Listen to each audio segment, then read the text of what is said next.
Good evening, everyone. I'd like to call the regular school committee meeting to order. It's September 26, 2023. We are being televised live on PATV, and also we are being televised on Facebook. The public will be able to participate on Facebook if they choose. We are being recorded by our secretary, Laura Bowe. I would like to stand for a moment of silence, please.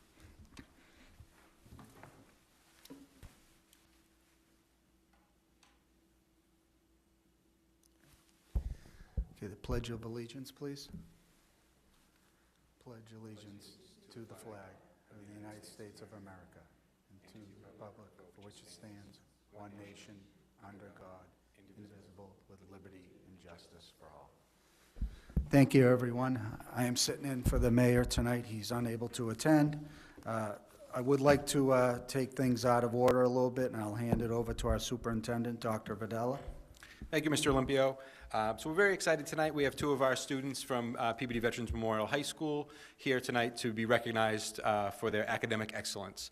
So we have two students, and the Massachusetts Association of School Superintendents gives an award out every year to high school students that sort of go above and beyond and excel.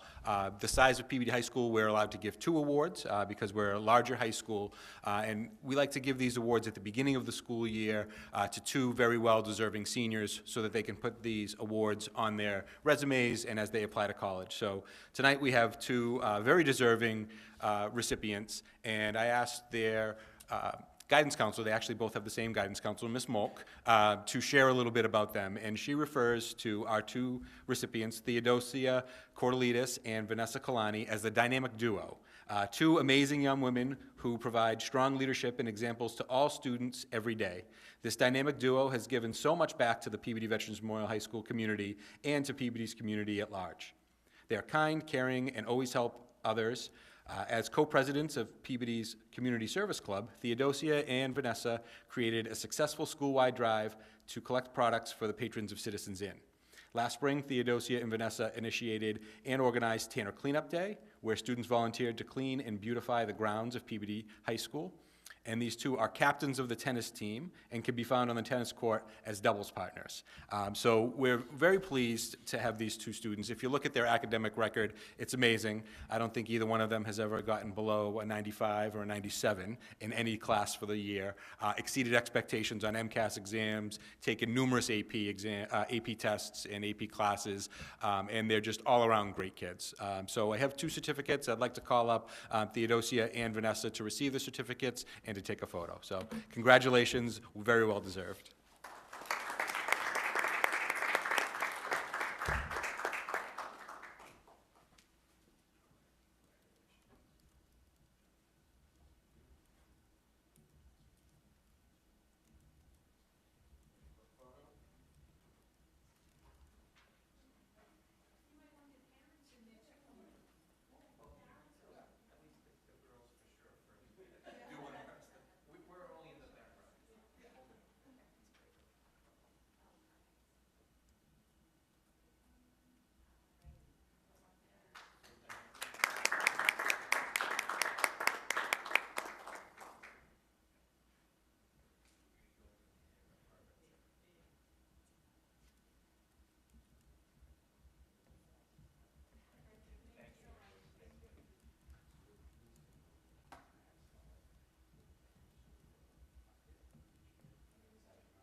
Congratulations, great job.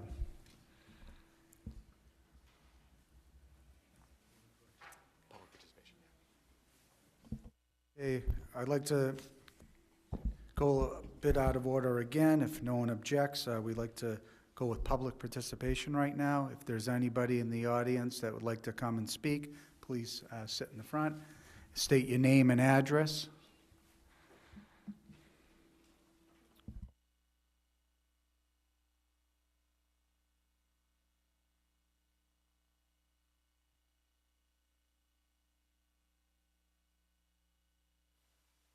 Good evening.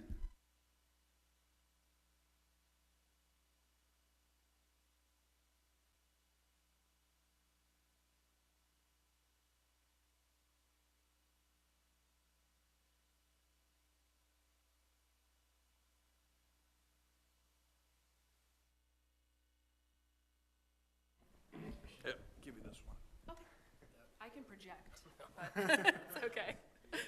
Oh.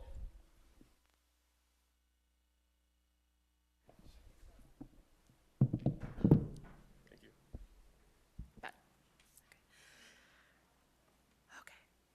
Okay. Good evening, respected members of the school committee. We are Emily and Paul Delary, the proud parents of our son, Michael Delary, and we come to you tonight to plead our case of allowing our son, Michael, to enter into the kindergarten program at the South Memorial Elementary School for the 2024 to 2025 school year. The cutoff date for kindergarten admissions in Peabody is September 1st, and our son was born on September 2nd by no fault of his own. Michael has been in a structured learning environment since he was 3 months old, where he attended KinderCare of Peabody. He made social connections, met all of the developmental milestones, and excelled at the curriculum therein. At the age of 3, he began the Passos Avant program and has attended 1 full year, including the summer program thus far. Michael has just begun his 2nd year of this program this September. And keeping him in the Peabody public school systems, barring our appeal is not granted, he would be completing a 3rd year of preschool the following year. We could sit here and tell you how wonderful, motivated, curious, and smart our son is, but that is a moot point. The argument we are making is the detriment that this may cause to his academic and social-emotional development. We are very concerned that he might display misconduct. If he goes on the track of starting kindergarten as a 6-year-old, he could suffer a lack of academic press and rigor. As a classroom teacher myself, I have seen how lack of interest leads to boredom and then presents itself as negative behaviors. We don't want this for our son. We want him to be challenged and remain motivated. We want him to reach his academic potential and display progression as opposed to regression. In terms of the cutoff policy, we as parents do not agree with the start date. Does kindergarten in Peabody start on September 1st? Is that why that date was established? In other districts, there are a variety of different dates that kindergarten does start. Some are August 31st, September 1st, the 6th, 7th, 8th, October dates, December dates, and you understand the idea of that. We understand that Massachusetts has left kindergarten start dates up to the individual districts.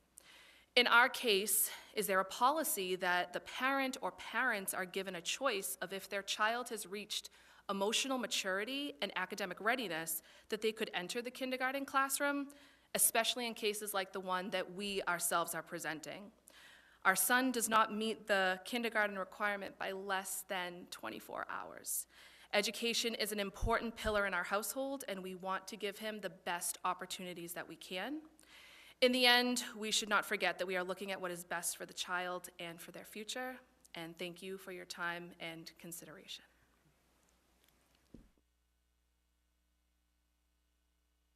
Thank you. We aren't able to respond right now, but thank you for your input. We appreciate it.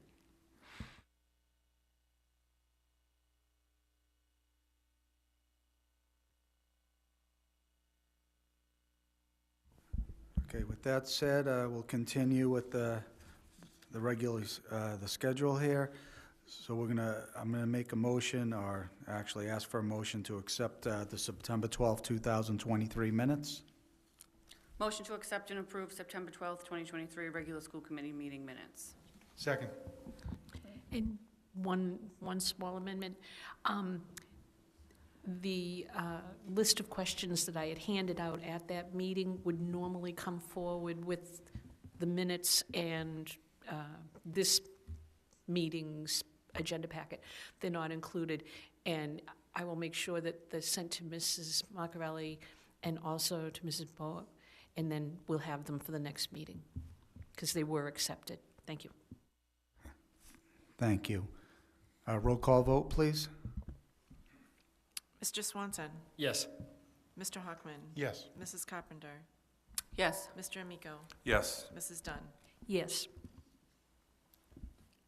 Thank you. Next item is approval of bills. First warrant is warrant number 5487, the amount of $103,722.30. Mr. Chairman, I'd like to make a motion to approve warrant number 5487 in the amount of $103,722.30. $722.30, subject to audit. Okay. Thank you. You heard the motion by Mr. Hockman, seconded by Mr. Amico. Roll call vote? Mr. Swanson? Yes. Mr. Hockman? Yes. Mrs. Carpenter? Yes. Mr. Amico? Yes. Mrs. Dunn? Yes. Mr. Chairman, I'd like to move to approve warrant number 5482 in the amount of $2,624,796.52, subject to audit. Second. You've heard the motion by Mr. Hockman, seconded by Mr. Amico. Roll call vote? Mr. Swanson? Yes. Mr. Hockman? Yes. Mrs. Carpenter? Yes. Mr. Amico? Yes. Mrs. Dunn? Yes.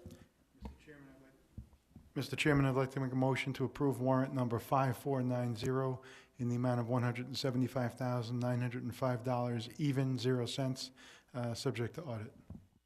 Second. Heard the motion from Mr. Hockman, seconded by Ms. Carpenter. Roll call vote? Mr. Swanson? Yes. Mr. Hockman? Yes. Mrs. Carpenter? Yes. Mr. Amico? Yes. Mrs. Dunn? Yes. Thank you, Mr. Hockman. On to continued business. Ms. Dunn, Welch School, MSBA. Thank you, Mr. Olympio. Just so that the members are aware, the project is coming to a close very soon. We're anticipating everything being done, completed in November.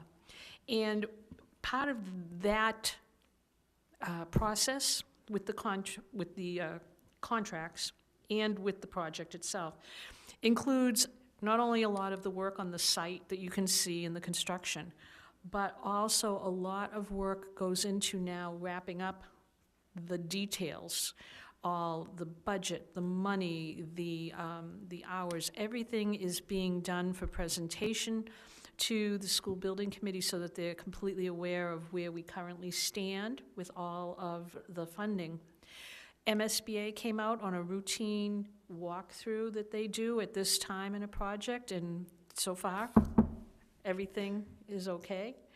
And they are always, of course, monitoring everything. So the next few reports you hear from me will probably be about the budget and the finances, along with being completed. Right now, people are enjoying being able to live in the Phase 2 classrooms, which were completed. And the work primarily now is being done, if you can picture it, at the gymnasium end of the building and the classrooms behind the gym.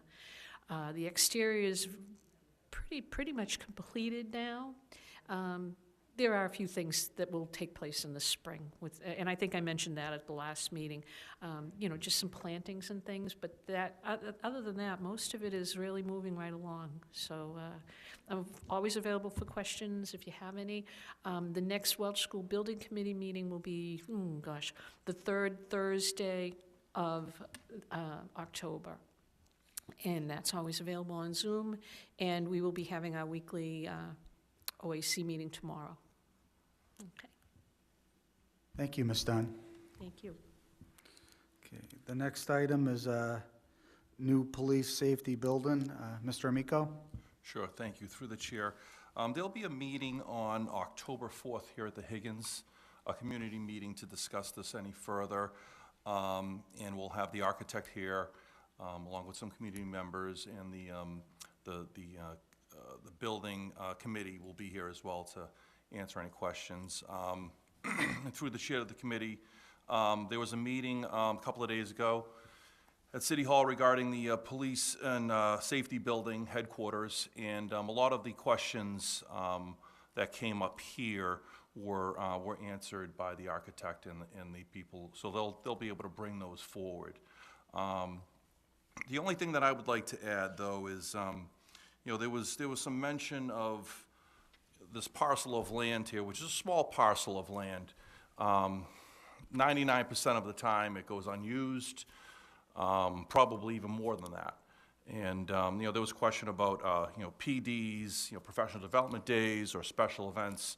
And I can imagine that our superintendent and our building principal here, Mr. Busey, would be able to handle those, restructure some events if need be to accommodate that loss if we did build on that site. The only other thing that I wanted to mention is, you know, there was question whether or not it's city land, school land, and we get it. It is school land, hypothetically, and we do have to, if we vote on it, to move it to city land where they could build. But the one thing that really stuck with me was the fact that we were kind of pinned city versus school.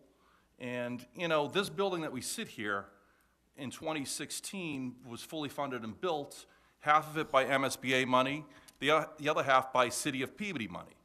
The Welch School, same thing. It's an MSBA project. Half of it is coming from the MSBA, and half is coming from the city. So I'm just asking the committee to look at that and think about that when we're thinking about, or the possibility of thinking about giving a small parcel of land to the city so that they can build a safety headquarters for our police and fire department, because they're working under conditions in the old building that are not suitable for what they have to do.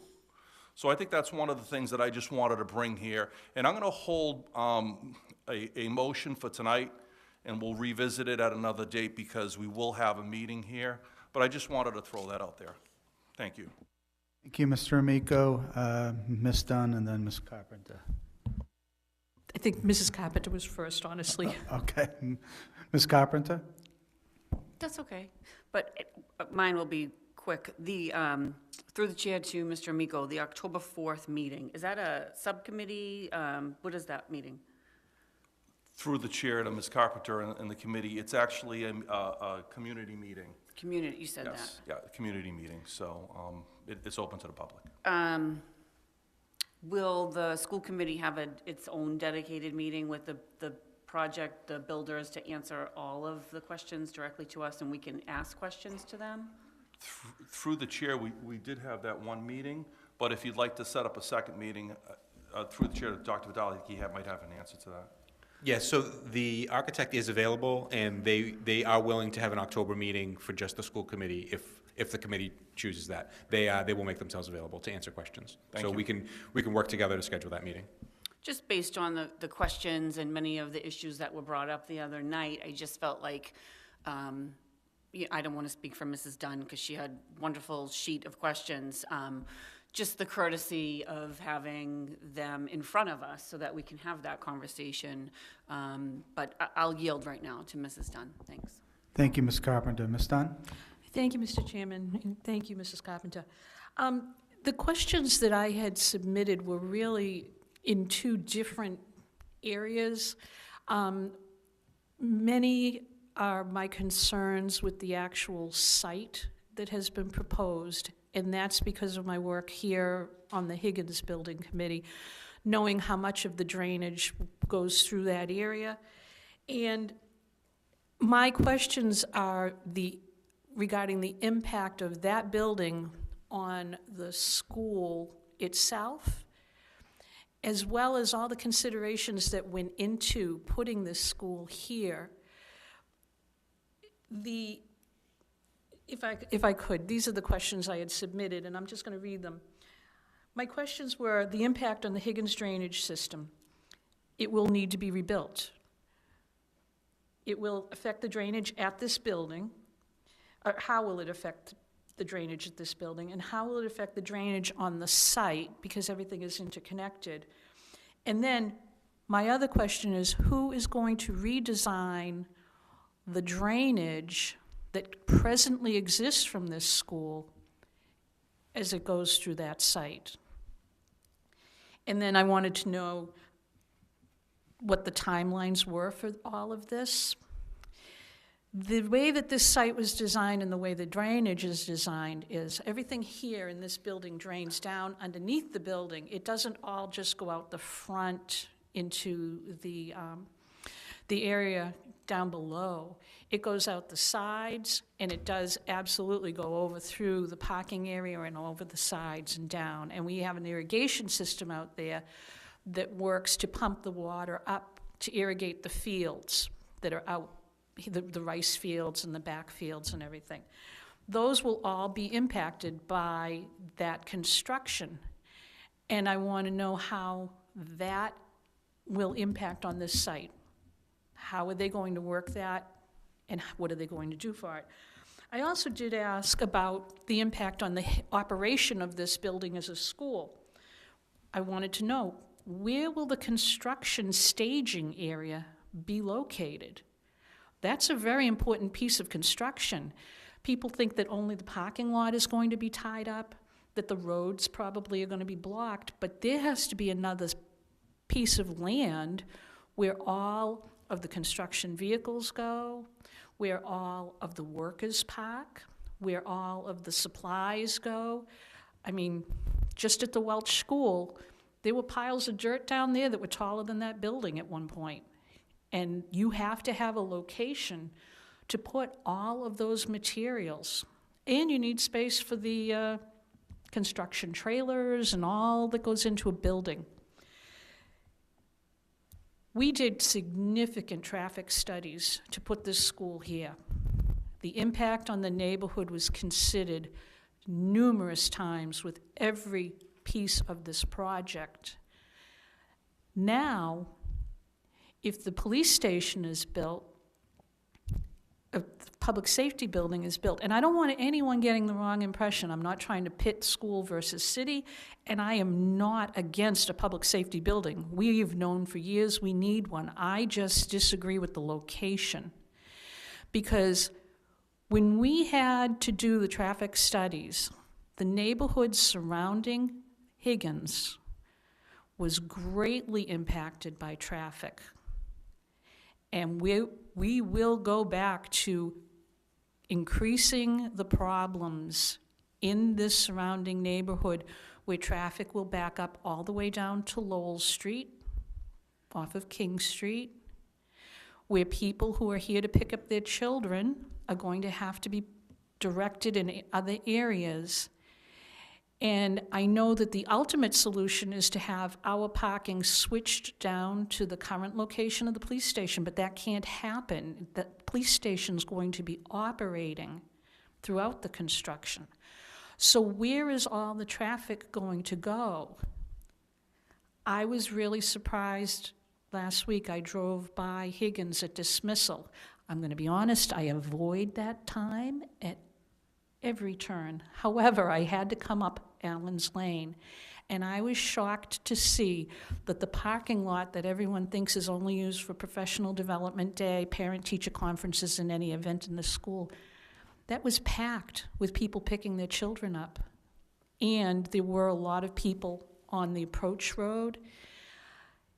Are those studies going to be done before the station is confirmed?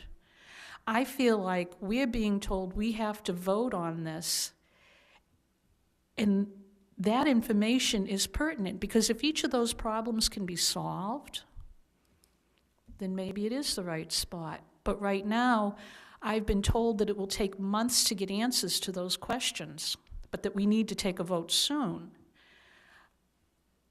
I can't, in good conscience, support it without that information.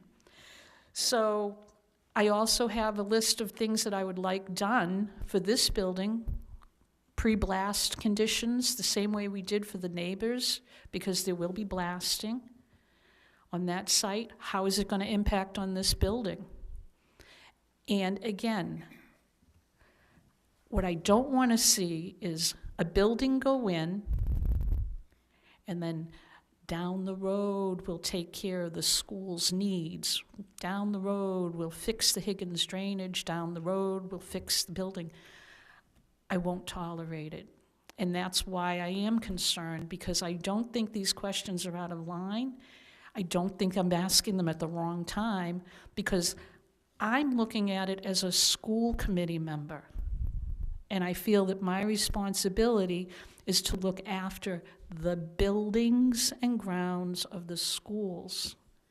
It is a small piece of land, and I asked for the metes and bounds of the land that will be taken away. And you folks may not believe me. Right now, we're lucky. There's very good cooperation between the city and the schools.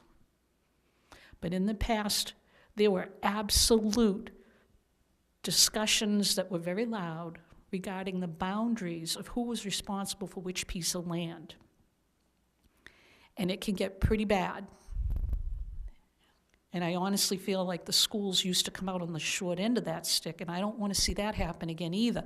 I don't think that would happen with this administration, but you don't know who's going to come in later. That's why I feel you have to have a clear delineation on how much property and who's responsible for it, because, mark my words, in the future it could become an issue. It most likely will be an issue.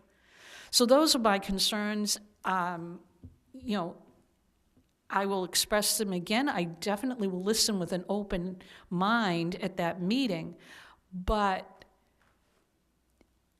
those, to me, are important considerations, knowing what went into building this. Thank you. Thank you, Ms. Dunn. Mr. Amico? Through the chair to Ms. Dunn, thank you so much for bringing that up and those questions. Those are certainly relevant, and I can assure you through the chair that those questions will be answered by the professional group that we have at that meeting on October 4th. Okay, if not beforehand, if you're here beforehand. I just wanted to give a quick little rundown. When this building was built, I lived 5 houses up. I'm at a butter up on James Street, and at the time was not on the school committee when it was first built, but I was a neighborhood liaison working with Dr. Levine at the time, and any blasting that went on, I would get a phone call, and then I would distribute that information to the neighborhood so we could plan. And I can tell you there was a lot of blasting for this particular building, this size, and it is a huge building compared to what we would have there. And I can assure you that there was minimal, if any, damage occurring to any of the neighborhood on this side here. So I just want to, you know, when you hear the word blasting, you know, the sky's not falling. These are firefighters and true professionals who know exactly what they're doing to the cubic inch or the cubic yard of where they're working. And again, this theme is all about professionals. I'm one who looks at the professionals for advice. I don't pretend to be an engineer. I'm not going to pretend to be a police officer. But I can assure you the traffic pattern here, when this huge building was built, the police department took over the traffic pattern. And again, I'm in a butter. We put signs up. We made sure that traffic was controlled to the best of our ability. But we did see that, you know what, at the end of the tunnel, there is light and there's going to be a beautiful building up. So yeah, you put up with a little headaches here and there, but at the end of the day, it's well worth it. As we can see, we're sitting in this building here. As for the engineering end of it, we have civil engineers, we have architects, we have city engineers, we have private engineers coming in. I'm going to let them do their job. You know, that's what they do. I'm not going to pretend to know, you know, everything about that parcel of land. And as for school business operation, Mr. Busey was here when this building was built next to the old Higgins. 2 huge buildings on site. And we were able to do that while kids were in school. And sure, there were hiccups. There were hiccups at drop-off. But at the end of the day, again, see the light at the tunnel, see what's going to happen, and see the beautiful building that you're going to have. We have this building here for our kids. Police and fire will have that headquarters for them. And I think at the end of the day, we're going to be in great shape. Thank you, Mr. Amico. Mr. Swanson? Quick one, thank you. Through you to the board. I think we need the answers, quite frankly, before you vote. I think to Dr. Vidala, if we can't meet with the professionals before the public meeting, we should do it right afterwards so that we can address the questions the public have as well as the school committee, and make sure that we're addressing their concerns as a whole. And Mr. Migo, I think absolutely appreciate all those that are on that committee, but I do want to see details. I have no objection to where this building's going, but I want the details, such as the boundaries of the property. Not that that I don't think Ms. Dunn is going to be out with her hat inspecting the irrigation, but to be fair, what is the plan? Are they aware? And make sure those questions are answered. And I think that's what I need before I can vote. And I know you're not putting it up today, but that's what I will need before I vote. Thank you. Thank you, Mr. Swanson.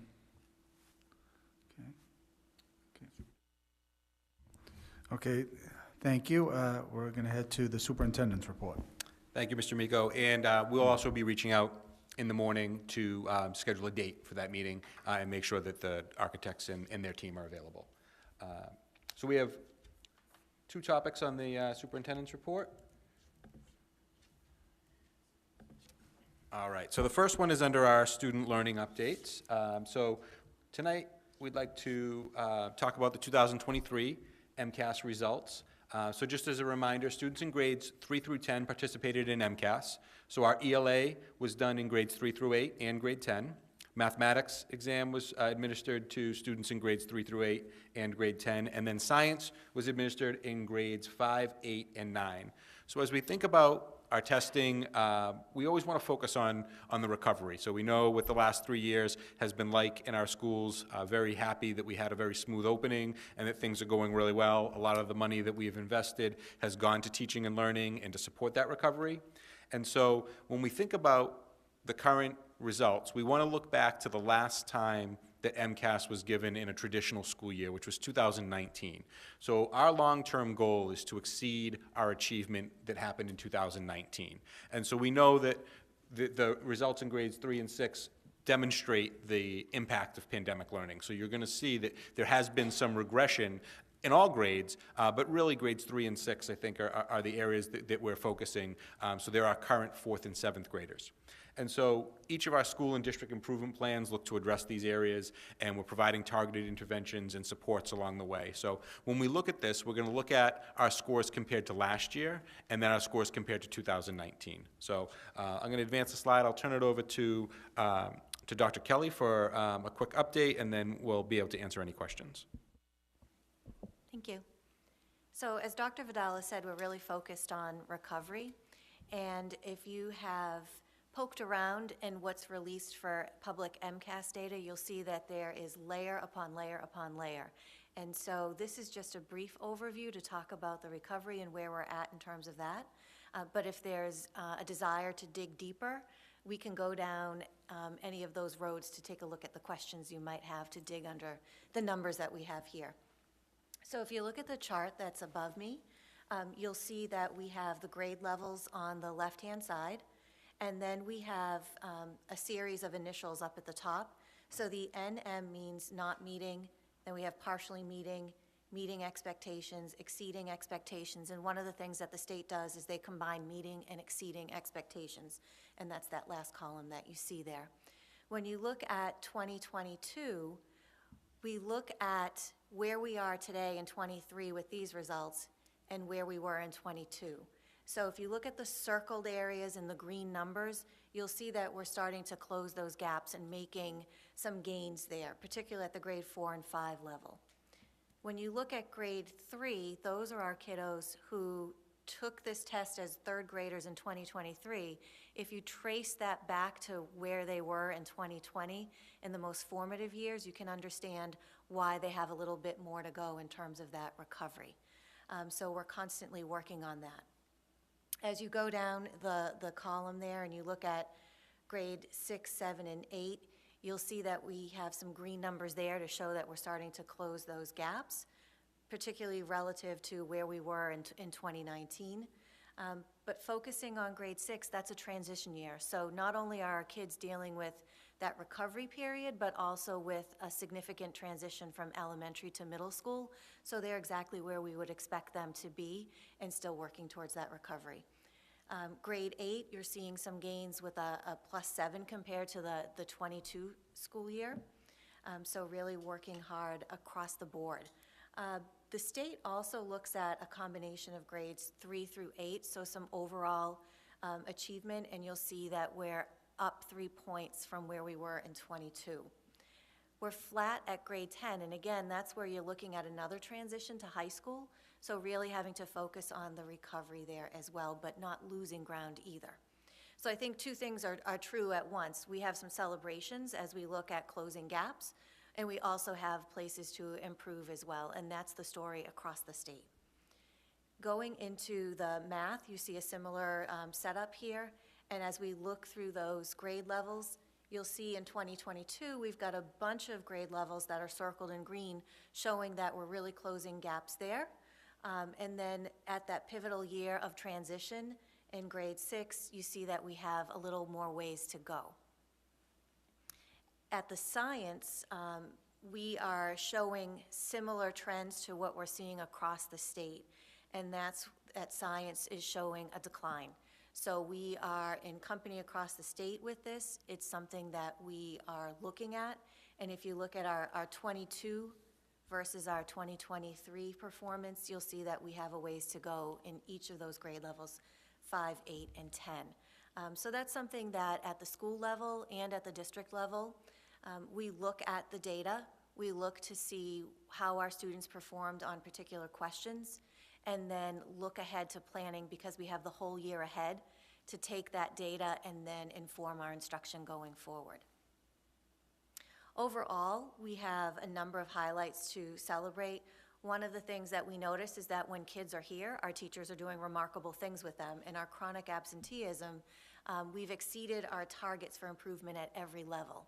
So that's something really to celebrate from K through 12, we see this. At our high school level, our high school math achievement, when we look at our subgroups, so it's not just the overall that we look at, but we want to make sure that all of our learners, including our students in the special ed area, along with students in our English language education area, are also showing gains. And what we see with this subgroup here is that in math achievement, the SWD, that's the students with disabilities category, exceeded targets by 2.9 points. Moving down that column, we see that math again had another gain, and that was in grade 3 through 8 overall. We look at our lowest performing students in terms of how they're testing, and then we look to see how we move that group of students. And you can see that with 4.7 points gain, that we're really doing a lot of work with the students who need it most. And when we do that, we see gains across the board. Moving forward, if I look at the grades 3 through 8 math growth, so we look at achievement, what the actual score is, but also how much our students have grown, and we have cause for celebration here too, where our English learners are showing high typical growth, which is called a student growth percentage, and that's looking at a 51.5%. So that's on the high end of typical growth, which means that they're making significant gains there as well. We also look to make sure that we have students who are accessing advanced coursework, so that's another measure. And when we look at that, we also take a look at our subgroups. And again, our students with special education needs, we're seeing that there's a change in that area for the better, that more of them are accessing advanced coursework. And finally, looking at the four-year graduation rate, when we think about looking at all of our subcategories, we're seeing some significant gains in two particular areas, and one is with our English language learners with an additional 27.9 points, and the other is with our Hispanic Latino subgroup, which is 9.1 points higher than it has been.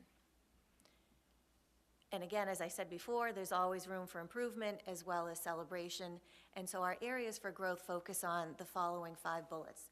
So the first one is our overall ELA achievement shows that there's some decline.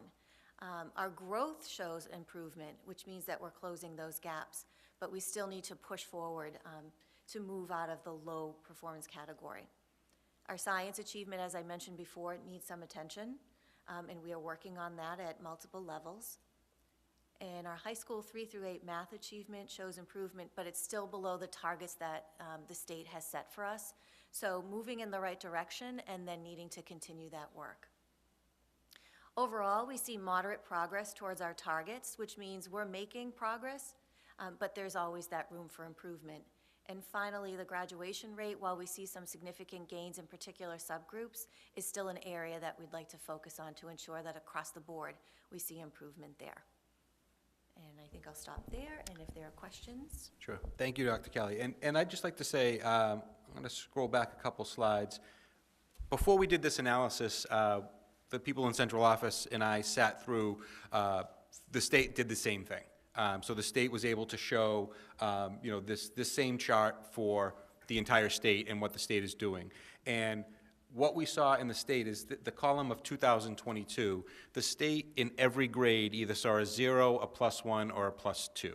So the most that a grade level across the state saw for an improvement was 2 percentage points. And so when we look at this in context, we see some grades that really exceeded the state level peers. And so these are really celebrations. So anything above a 2 is showing, you know, more growth than the state had and closing the gap between where the state is and where the students at Peabody are. And I take this in context because I really want to highlight the work that the committee has done and our teachers have done to get kids back in school early. And so when I see a +7 in grade 8 mathematics, that's significantly higher than what the state did of +1 or +2. And that shows that these kids were in the Higgins for 3 straight years. And so when our teachers have them over time, they really make a difference. And so we have a lot of work to do. Our principals are working hard, our teachers are working incredibly hard, and our families are working hard to ensure that the students are getting what they need. But when I see these big numbers, +4, +6, +7, that's really exceeding what the state is doing. And it's a credit to our kids came back early. Our kids were fully in. The high school was in before any other high school the size full-time. And it's really a credit to the work that has been done here and the work we've done with our teachers union to make sure that our kids had the access to their teachers. So as I look here again, you know, a +5 in math, a +7 in math, the high school going to +2, you know, these are really impressive numbers compared to where they were 3 years ago. And I think we know we have a lot of work to do, but to see some of these numbers in context compared to the rest of the state, you know, our teachers are really doing a great job, and our kids and our families are doing a great job. So I just wanted to kind of show that out, and then certainly answer any questions that the committee has. Mr. Swanson? Thank you. Through you to Dr. Vidala. Obviously, 2022, green's always really good, no matter how small it is, especially in this time. Just a quick question on the 2019. Is that 2019 compared to 2023, or is that, how was 2019 read? Yes. So, for example, if I look at our third graders in mathematics, our third graders in 2019, we had 37% meeting or exceeding. So we're only 1 point off of our 2029 pace for our third grade math students. If I go back to ELA, we're 13 points behind. So these were kids that were in kindergarten during that time. So the reading and writing has been impacted, so they're 13 points behind. But in mathematics, they're only 1 point behind. So, you know, we've been able to, some of our online curriculum has been able to close that gap a little faster, and now we're really focused on reading comprehension and writing. So the 2019 is the meeting or exceeding category, so kids that have demonstrated proficiency in 2019, and where we are compared to that, how far away we are from that target number. Awesome, thank you. Obviously, Dr. Chase, thank you very much for compiling all this, and the explanations were very good. One more question is science, and it still might be early, but there's big loss there. Is there any thoughts, immediate thoughts, any initial? So one thing definitely in grade 5, we saw a massive decline there, and so, you know, these are some kids that you know, hadn't had a consistent, you know, I think they were in 2nd grade when the pandemic hit. So I think they will probably hit the most. The other thing that we want to put in context is we did adopt a new ELA curriculum, so there may have been a little bit of a dip in science instruction as we were onboarding that new ELA curriculum. But I do think this is something that we're focused on. I think grade 8 is very close to the 2019, so we're seeing that recovery, but it is something that we're looking to do. We're also looking at the middle school level right now to adopt a new curriculum as well. So we want to make sure that our teachers have access to the best curriculum materials that we can have, and that our students have that. So science will be something that we're focused on, and we're hoping to close those gaps this year. Thank you very much. Appreciate the explanations. Thank you, Mr. Swanson. Ms. Carpenter? Thank you to Dr. Vidala and Dr. Chase. This is great. I mean, these are great achievements. You know, the green is great, and I recognize that, you know, this is a long-term kind of thing that we're going through. This is working from a deficiency from COVID, and I realize we're playing the long game in this.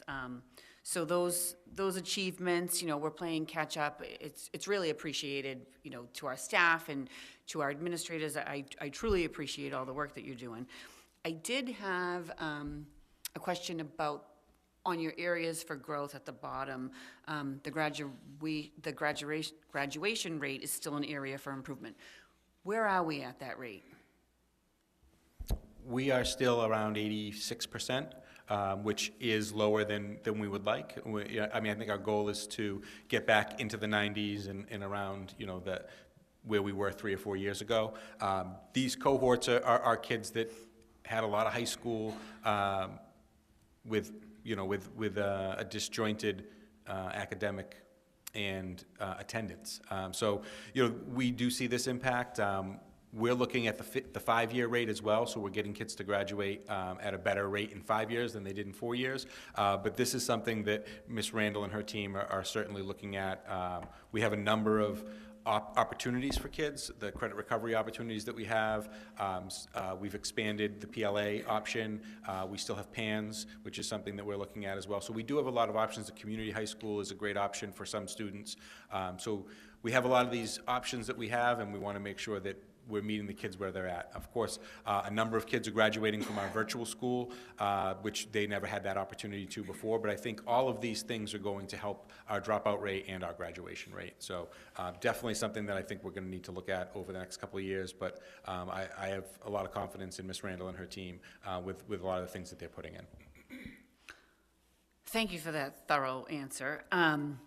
Yeah, 86% is definitely, not great. And just knowing how many programs we offer, I'm kind of surprised that that's low. You listed pretty much everything I was going to list with all of the programs that we have. We have Chris Lord here, who runs one of the programs. When are we identifying these students who are looking like they're not going to graduate so that they can take advantage of any of the programs that can help them? Like, when are we digging in to find these students? So each week, the high school has a team that meets together. So it's Students Requiring Assistance, SRA, and they're talking about kids in real time. So there's been a number of kids who have already transferred to PLA or to the virtual school already this school year.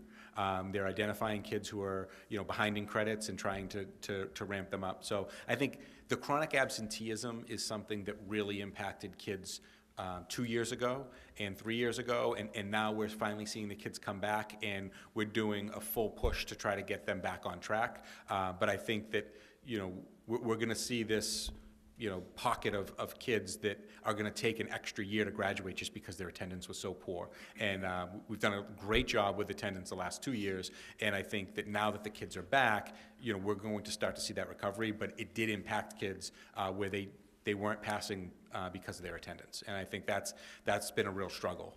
So I think the focus that we've had on attendance and the focus we've had on getting the kids back is going to serve us well in the next 2 to 3 cohorts. Yeah, I was going to say, I suspect attendance has a lot to do with it. We did recently hire I don't know, how long ago was that, an attendance officer? Is that what we call her?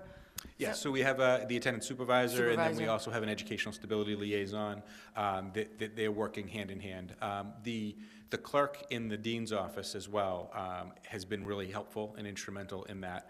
The number of building access attendants that we have, just building relationships with kids and getting to know kids, has really helped build relationships to get kids to come back to school. And we've seen our attendance really go up across the board. So we're over 90% for our attendance now, which we had a huge chronic absenteeism, as did the state, 3 years ago, but we've seen huge gains in that. Dr. Vidala, I don't remember if you were here or not, but we used to receive a report every month, and it was the attendance report by school. Can we have that again? Sure, yes, we can absolutely do that. I think Yeah, that would be be helpful. great. And if you could just kind of keep us updated on the graduation. This I don't recall it ever being this low, and again, I'm not totally sure. It's been 3 years since I've probably asked for the rate. So it's just concerning. And just the fact that we have so many opportunities to not have it this low really concerns me. But overall, the achievements that we've made, are wonderful, and I recognize that it's a long game of catch-up. So thank you for your work. Great. Thank you. Thank you, Ms. Carpenter. Ms. Dunn? Thank you, Mr. Chairman. Dr. Vidala and Dr. Chase, I've got a question.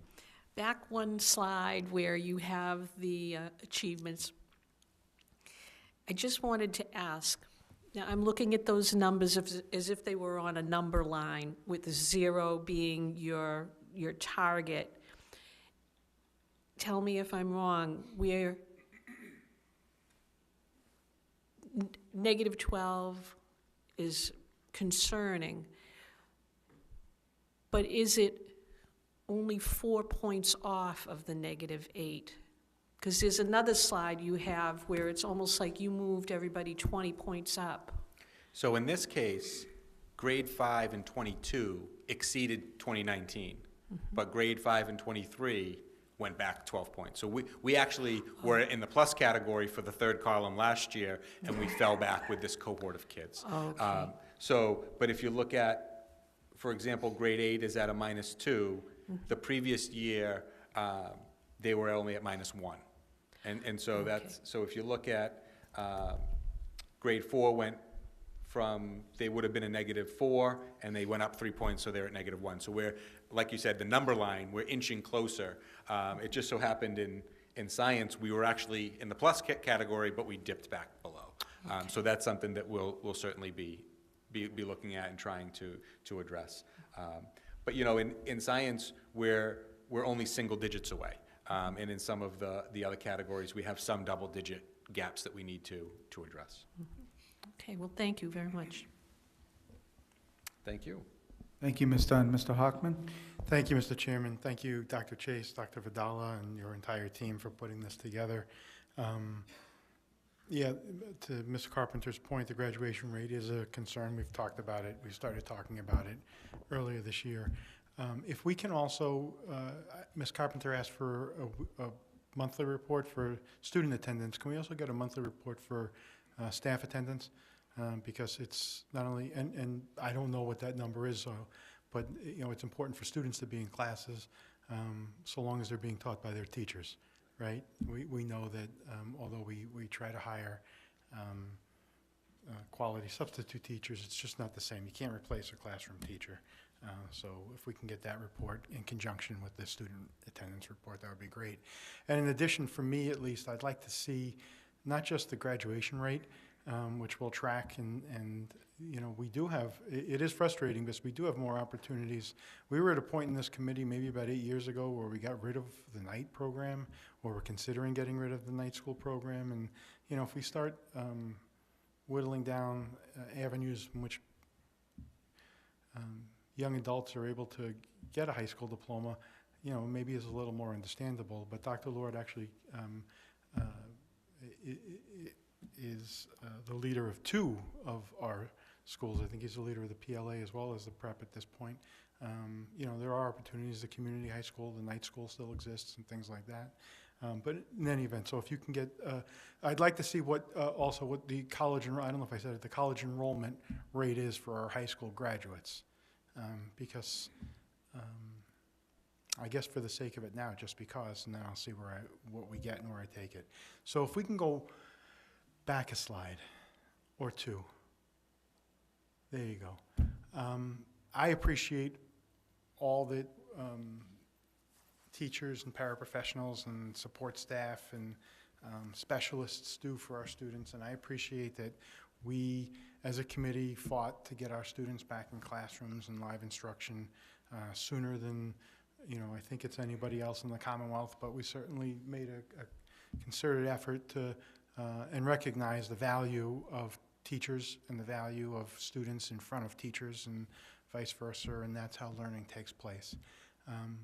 However, and I understand this time to catch up. There was a lot missed during COVID, and there were a lot of mistakes made at the federal and state level in terms of, you know, what their expectations were, kids'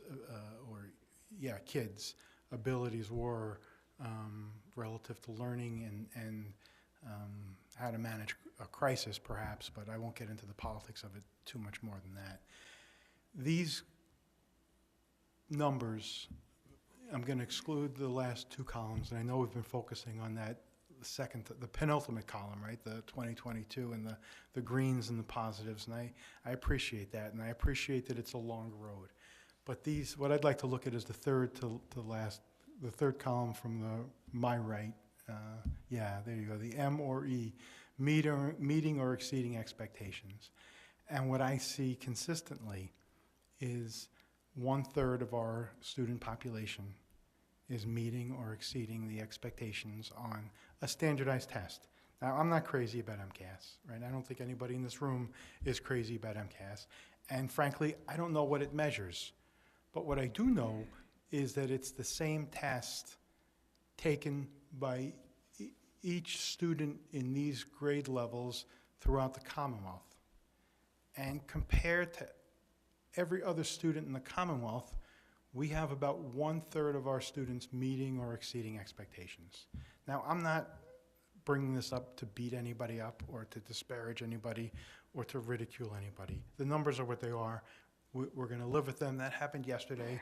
All we can do is work on tomorrow. So what I ask the administration, the teachers and the staff is, what can we as a committee do to turn that around?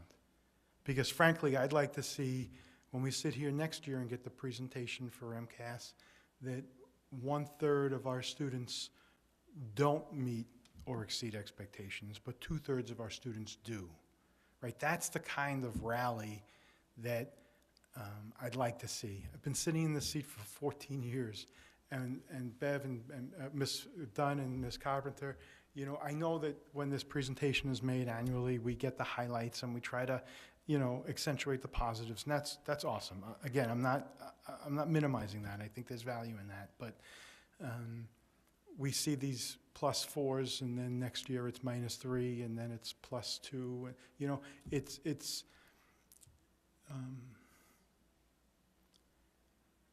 growth that is at a lower rate than I'd like to see. We don't get, what I'm saying is we don't get past this. Maybe we get up to 40% on a good year, you know, across the district, but 40% isn't something we should be satisfied with. And I don't know how those other school districts, right, that have 60, 70, or 80% of their students meet or exceed expectations in these standardized tests. There's multiple tests. It's not just one test. And I don't know if is it a longer school day? Is it negotiating, you know, to pay our teachers more money to spend more time with our kids? Is it hiring more specialists? Is it, you know, I know we have a diverse population, but so do a lot of other school districts. Like, we're not unique there. You know, we're not the only school district that's diverse. We're not the only school district that has, you know, 50% free or reduced lunch in multiple schools. You know, we're not the only school district that has refugees coming in who aren't part of this test, but will be part of a test next year, most likely. We're not the only school district that has a significant special education population, but we are a school district that falls at the 1/3 meeting or exceeding expectations. So I don't want to go on too much longer on this. What the plea is here, what the ask is here is, tell us what we can do. Tell us, you know, if we have to, like I said, if 30 minutes more of instruction matters, and that's for you guys to tell us. I'm not, you know, other than Mr. Amico, no one here is an educator. I don't know what it is. You know, is it, you know, I don't know, some sort of online programming after school for students so that we can, who are held accountable, and that becomes part of their curriculum, that they need to attend some sort of online instruction for math or science or reading or writing, you know, for 45 minutes, and is that something that, you know, we can pay for and perhaps have to negotiate, you know, in some sort of bargaining unit? I don't know what it is, but it has to be something. And I know it has to be something because I know that there are other school districts that get 70s in the meeting or exceeding expectations. So they're, you know, I assume they're doing something different than we are. And maybe it's resources. I'm sure resources is a big part of it. But, you know, maybe we need to just get away from preparing this year's budget by starting with last year's budget, right? And maybe we need to say, let's stop spending money here. You know, even if it's for a pilot and to see if it works, let's stop spending money on X because we keep getting, you know, 38, 40%, you know, and I know the MCAS isn't the catch-all, but it's also the dropout rate, right? It's also, and I'm going to see when I ask for it, when I see the college enrollment rate, I think I'm going to see the pattern continue, right? I mean, we're here to get our kids, we're all here because we want to get our kids from K to 12 and beyond, right? We want to all see that we all want to see them succeed, And I just want to maybe change the playbook, right? Change the menu, if you will. And if that's, and it's all budget driven, so we kind of need to understand where we need to spend our money and what programs are available and what we need to make that happen. So sorry for talking way too long, but this is, you know, one of our more important things, right? How do we help kids succeed, right? That's what we're here for. Thank you, Mr. Hockman. Yes. So, thank you. I appreciate the entire line of thinking here. When we look at 2019, we were at 37%, pre-pandemic. And so, you know, I think a lot of the investments that we made during the pandemic were thoughtful and strategic. We have one-to-one Chromebooks now, K to 12. We have these great Promethean boards in every classroom. We utilize the money from ESSER to invest in building capacity, to invest in equitable technological opportunities, and the curriculum work that we're doing. And right now, we're providing a ton of professional development to build the capacity of our teachers and to provide them with as much as they can. That's what we've invested this money in. And, you know, I agree, 60 or 70% is the goal, not 37, not 42, not 39. And so I look at those numbers, and this is a step. This is a step that we're going to take right now. The first step is we think of it as sort of a check mark, is where we were in 2019, we know that we dipped, but we're going to exceed that and have a giant check mark, and that number is going to go up. So I'm very happy with the ELA curriculum that we have. I look at our current cohort of first graders that got it in kindergarten. When they hit 5th grade, I think we're going to see massive gains. And I think these kids, we're filling the gaps, and by the time these 3rd, 4th, and 5th graders are into high school, we're going to see massive gains. And you see what the Higgins does in 8th grade. By the time you get to 8th grade, the Higgins is turning it around. And I think that's really setting the stage for high school. So there's a lot of work to be done here, but I do think that there's a credit to our teachers that they're really diving into the curriculum work that we're doing, and you know, there's going to be some massive gains, but I think we need to keep that on the forefront. And 36 is not the number that we want, you know, and we want to get in the 60s and 70s, and I think that's where we're headed. So I do appreciate the conversation. Ms. Dunn, and then Ms. Carpenter. Thank you, Mr. Chairman. I actually wanted to follow up on something that Mrs. Carpenter had brought up about the graduation rate. Years ago, our graduation rate was much lower. It was very, very alarming. And one of the things that we did, we took a chance on the Learning Academy. And it turned out to be a wonderful, just a wonderful decision, and it has helped. It was actually chosen to help with our graduation rate, to capture the students who are falling through the cracks and who are leaving, and try to be able to keep them in the district and help them to graduate. Now, I look at the Peabody Prep in the same light. That came out of a really difficult situation, and yet it's going to give us a chance to help students who probably wouldn't attend school. They will be able to graduate. I think if we can, we need to really look at this in depth. I know you do, I know you analyze all the data, but there has to be something that we can do, as Mr. Hockman said, and I have to thank you, Mr. Hockman, because you said a lot of really important things when you were speaking. We need to be able to help our students succeed as much as possible. And if we can find something that will help through some examination of the students, and I'm saying not just of the data. When we did the Learning Academy, the reason we did that was because we spoke to students who were not going to graduate, and we asked them what their problems were. And that was how we got insight into why they were not going to complete the program.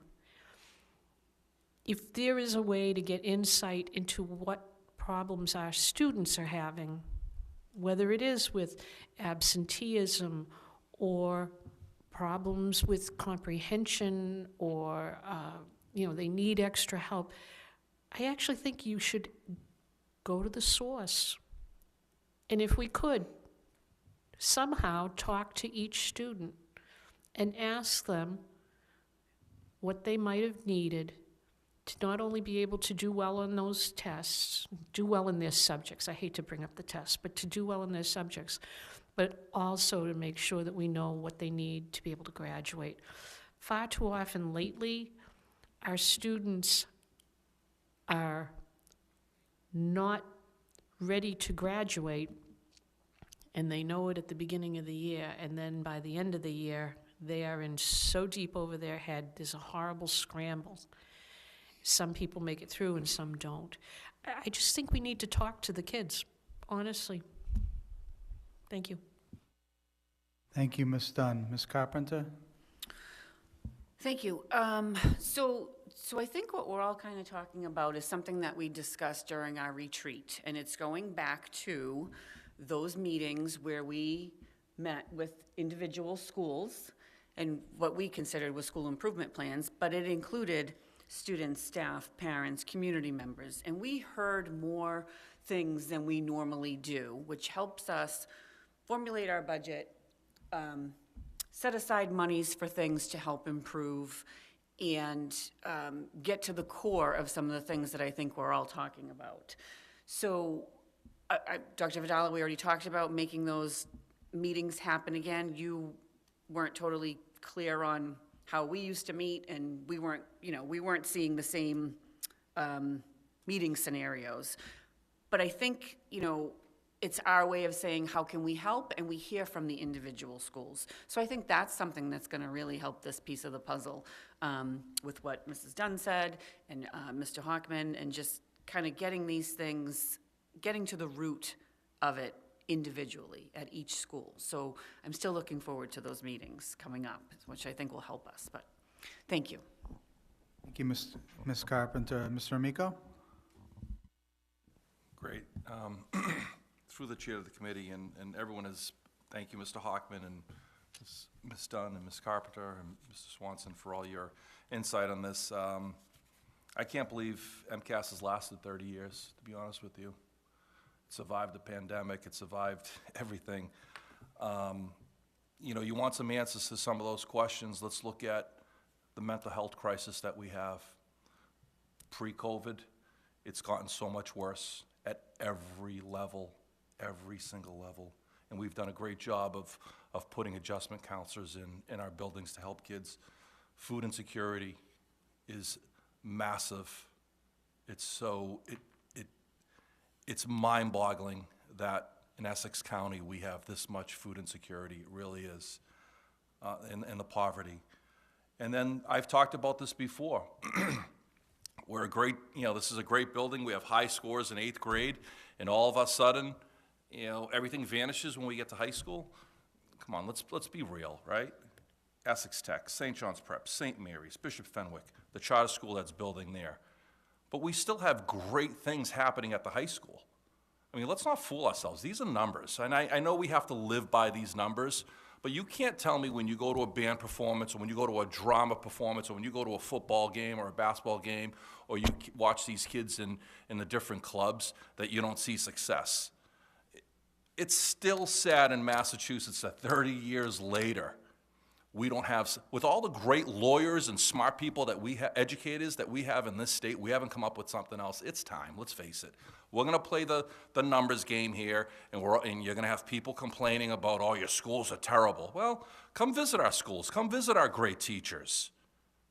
I know, my kids have gone through the system, they've got a great education. But there are barriers. There are major barriers that we have. Yes, other districts have them. I'm sure they do.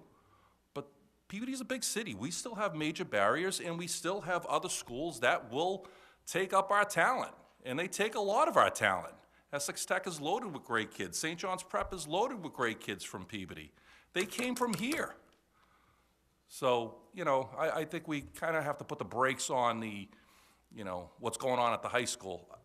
I know what's going on in the high school. I hear it all the time. Great things are happening. Those scores need to improve, no doubt about it. But you know what? So does MCAS, and so does education in the Commonwealth. Leaders need to step up. It's time for the MCAS to go away. Teachers are so successful in the classroom. Principals are successful, superintendents. We can come up with our own way to measure success, because we already do. The eye test. We walk into these buildings, we see these kids succeeding in all those groups and all those athletics and all those clubs. This is just, I don't even know what this is, but it's lasted 30 years. Thank you. Thank you, Mr. Amico. Mr. Hockman? Very quickly. Thank you, Mr. Chairman. Thank you, Mr. Amico. I agree with most of what you said. Thank you, no, to everybody in the committee. This is what we do, right? This is what we do well as a committee. We really talk through some of these difficult issues and hope that we inspire, so we can get through them and past them. Through the chair to Mrs. Dunn, I'm usually not a big fan of surveys, right? I'm not usually not. I know you propose them more frequently than I like to hear them proposed, but I'm not. I think you got something there, and not just in terms of graduation rate, but maybe some of the things I'm thinking about in terms of MCAS.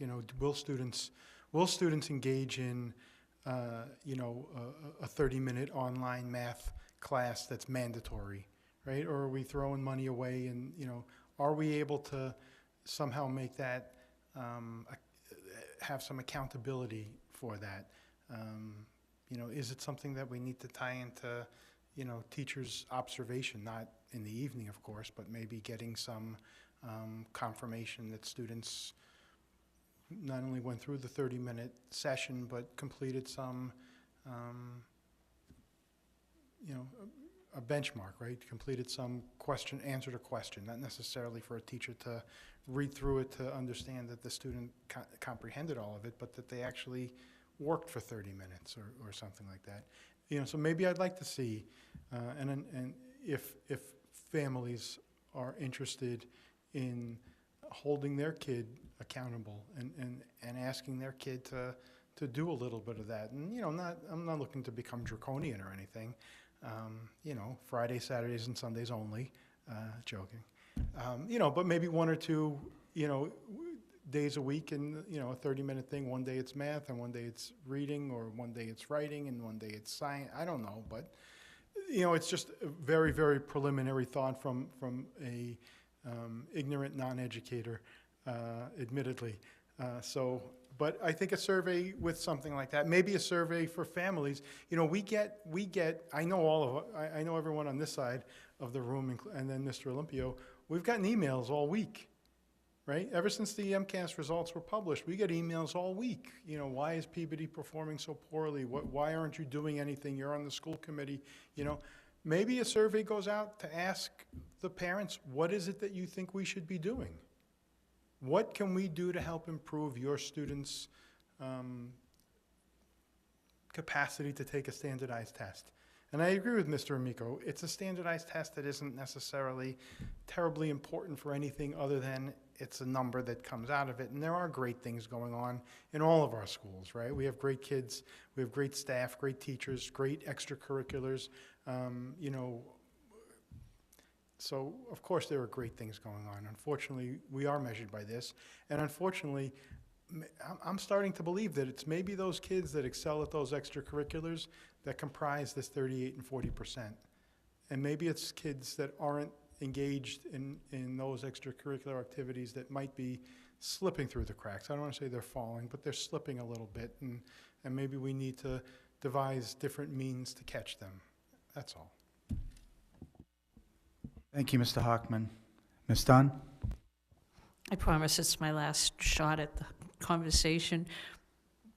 But what I am thinking of is finding out the individual needs. We've got, let's say, close to 6,000 kids. There's 6,000 reasons why someone may not be succeeding in school. Sometimes it's a transitory issue. Sometimes it's a permanent issue. Sometimes it's because, and if you listen, we hear from the high school students here, and there are great things going on, but if you listen to the kids who went to Peabody Prep. They told us why they were going. You listen at graduation from the Learning Academy, or if you just sit down and talk with high school students, it could be as simple as the fact that their parent couldn't pay for the bus fee and that kid is walking all the way from Peabody Square to the high school. And they get there late every day, and they miss their math class, or they miss whatever class is there, and they're trying to get there, but they can't. It can be something as simple as that. It could be something where they're working all night and they're exhausted and they fall asleep in class. You can talk to the teachers about that. So those are the types of things. I'm saying that it's aside from the data. The data is measuring some of those situations. And that's the part that no one knows when they look at those MCAS scores, because since that blasted test was put in place, it has been misused. Rather than showing us what we need to teach the students, it is not limited to that. It's used for real estate property values, it's used for judging everyone, it's used for judging the kids, it's judging the families, it's judging everybody. But it's not looking at the whole person. And I know that's what we are trying to do in this district with a lot of the work that's going in on the social emotional programs. I think that is going to help because it's going to give us an idea of what we can do to give every single person the best chance they can have at a good education. So, thank you. Thank you, Ms. Dunn.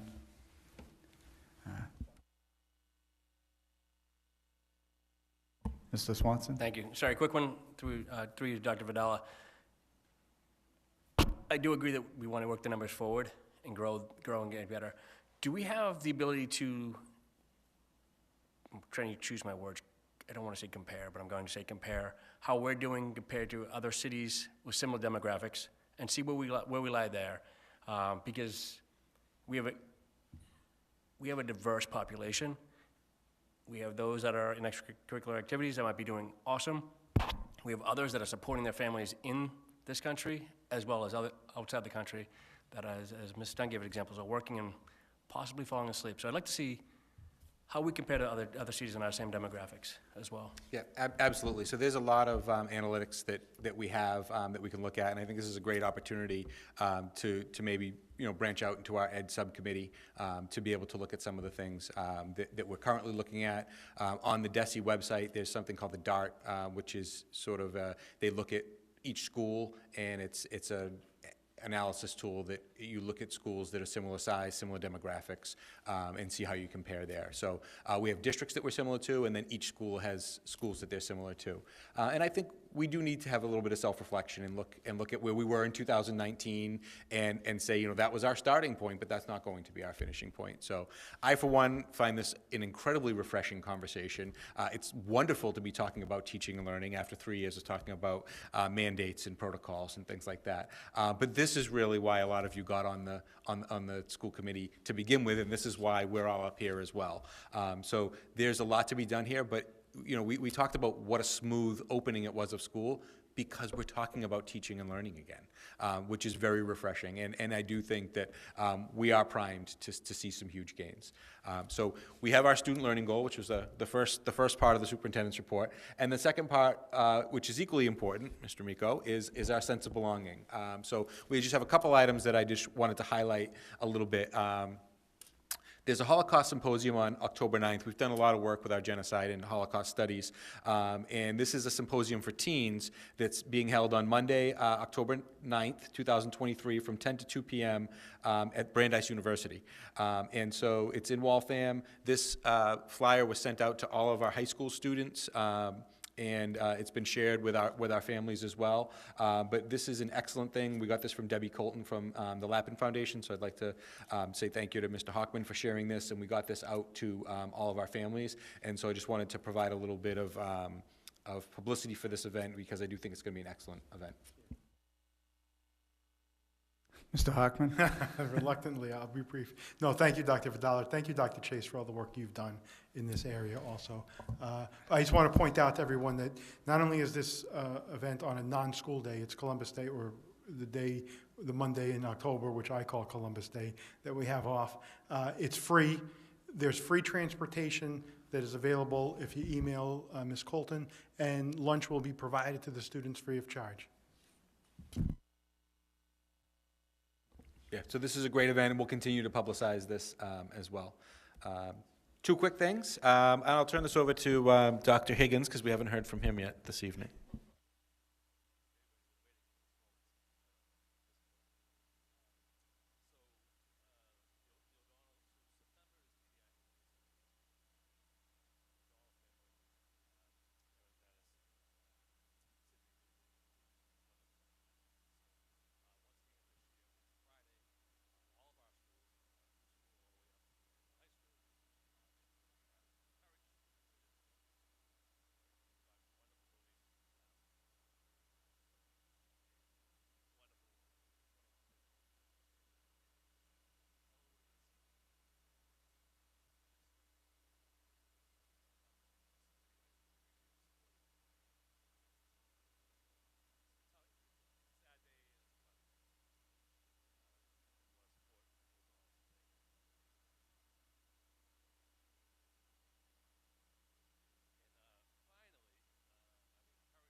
And we love the fact that the kids are making goals and that the teachers are helping them to grow.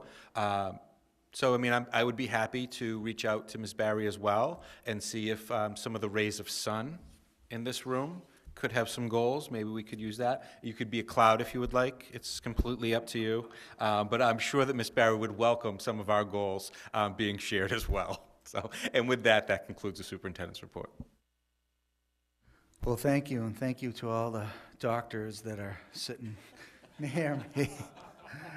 Great job, and great job by fellow school committee members, and I won't echo what they've said, but, you know, I do hope that we continue. It's the 2/3 of the population that I hope we just still always support them, and we always encourage them, because sometimes grades don't measure everything. I know plenty of students that did not do well in school. It was 2-0, and they struggled for various reasons, because they had to work, because they had transportation issues. But once they're able to get some success as adults, the hard work and the determination will carry them through. And they always had maybe teachers or guidance counselors that, even though they were getting those 70s and 75s on exams, if the effort was there and the drive was there and there's some extenuating circumstances, they still felt pretty good about themselves as they move forward in real life. So I worry about the 2/3 of the kids that, you know, might be down on themselves and might give up. They have to realize, and we have to tell those parents, that if they just continually to work hard, you know, what they do in high school is not going to you know, define what they're going to be as adults. So I think it's important that we do have those counselors in place and just offer them as much encouragement and support, because the numbers might not go up much, but progress before perfection. So thank you so much. With that said, I don't think I mentioned public participation. Do we have anybody online that was looking? Okay, thank you. There were no written communications, so we'll go to subcommittee reports. Education Subcommittee? None at this time, thank you, Mr. Okay. See, Finance, there's nothing new to report. School safety, I would like to schedule something before next school committee meeting. We could talk about the new safety protocols that we talked about, lockdowns and things like that. Okay. Mr. Chairman. Yes, Ms. Dunn? I just wanted to comment, there was a great article in the newspaper about our initiative with the cameras on the bus, and really, I've heard from a lot of my colleagues on the Mass Association of School Committee who read those articles, and they were thrilled. They are now looking into that system for their schools, too. So it really was very, very helpful. And keep up the good work, Mr. Swanson and Mr. Olympio, because I know it's important. Thank you, thank you. Thank you, through the chair. I just wanted to recognize, I teach in Revere, and we had a lockdown last week, and our SROs, our school resource officers, were amazing.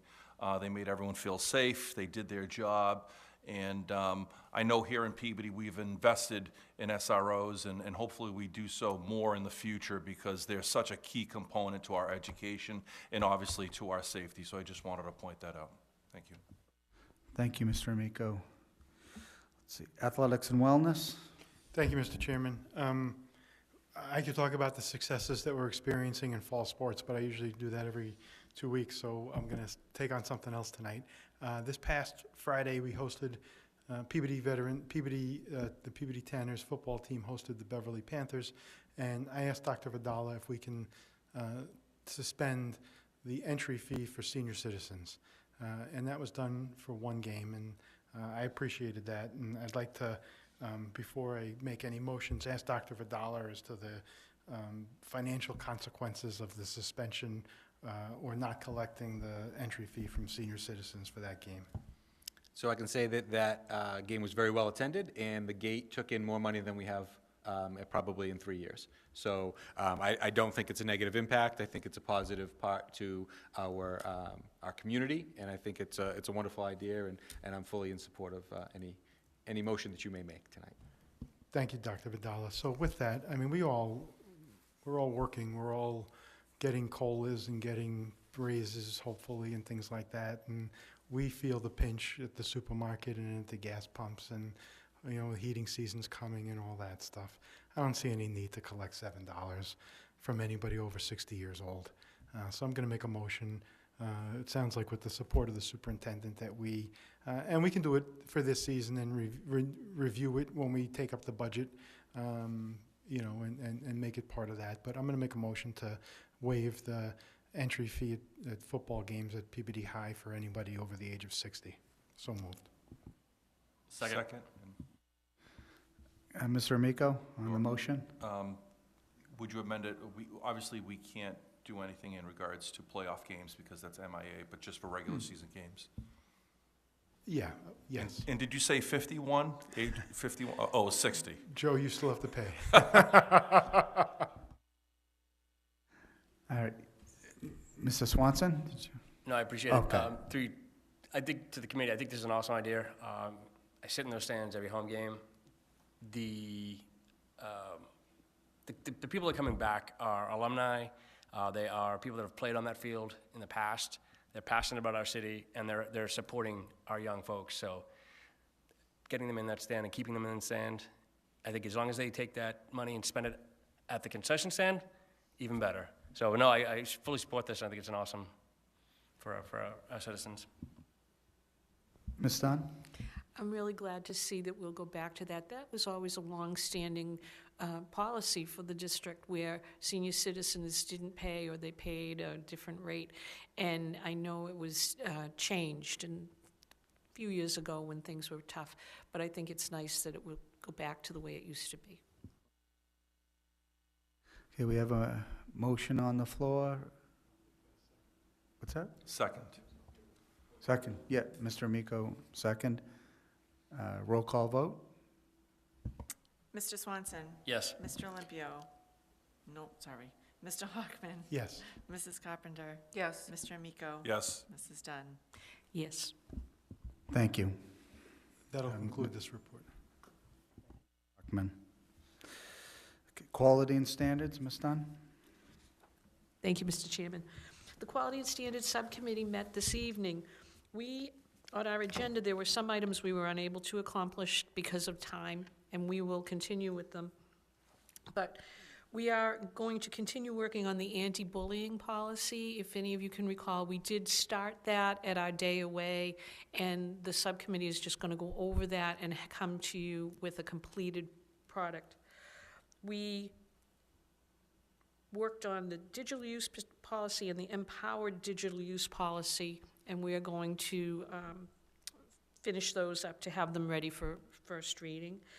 The library policies will be done at a separate meeting. There are a lot of them, and we need more time for those. But we also did discuss the enrollment policy, and as you know, it is on the agenda under new business to be discussed by the full committee. And what the subcommittee did look at was the recommendation was to keep that policy in place, which does have the September 1st enrollment date for students in kindergarten, but we know that's going to come up for the full school committee to discuss probably in a couple of more minutes. One other item that we did discuss was the policy on social media, which has had 2 readings. We looked at it, we checked out the language, we feel that it's appropriate. We're going to just make sure that everything in that policy, it's policy IJNDD, that it conforms with any of the other policies that deal with social media and the behavior of students and staff. So that's one thing, we're going to just correlate it with those. And that's all we have. Thank you, Ms. Dunn. Okay. Let's see. Liaison to parent and student advisory boards? Thank you.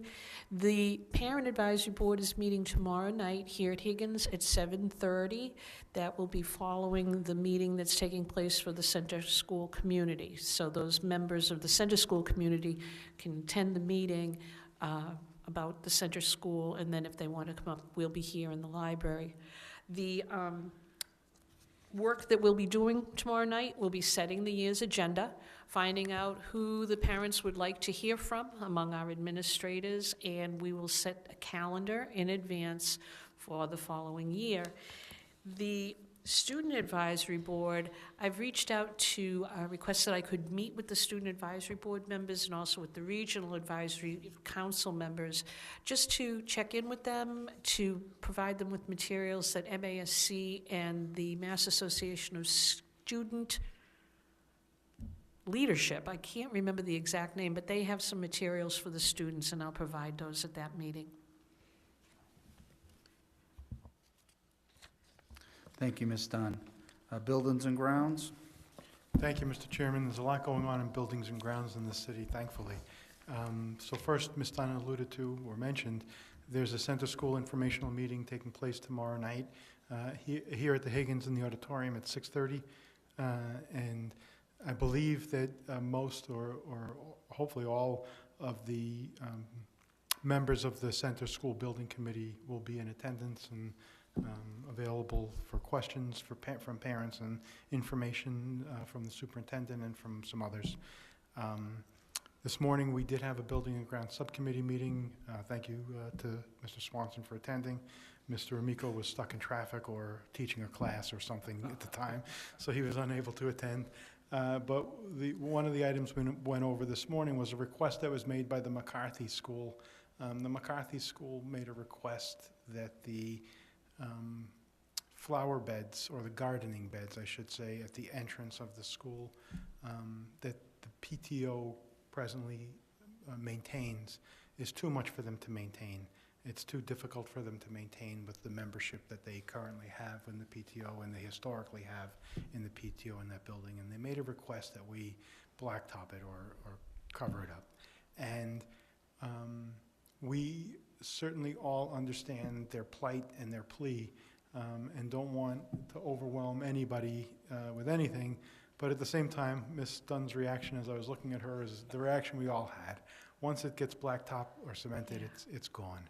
And we feel that we can perhaps offer them some assistance rather than simply acquiesce to their request. So, and one of the thoughts that we came up with was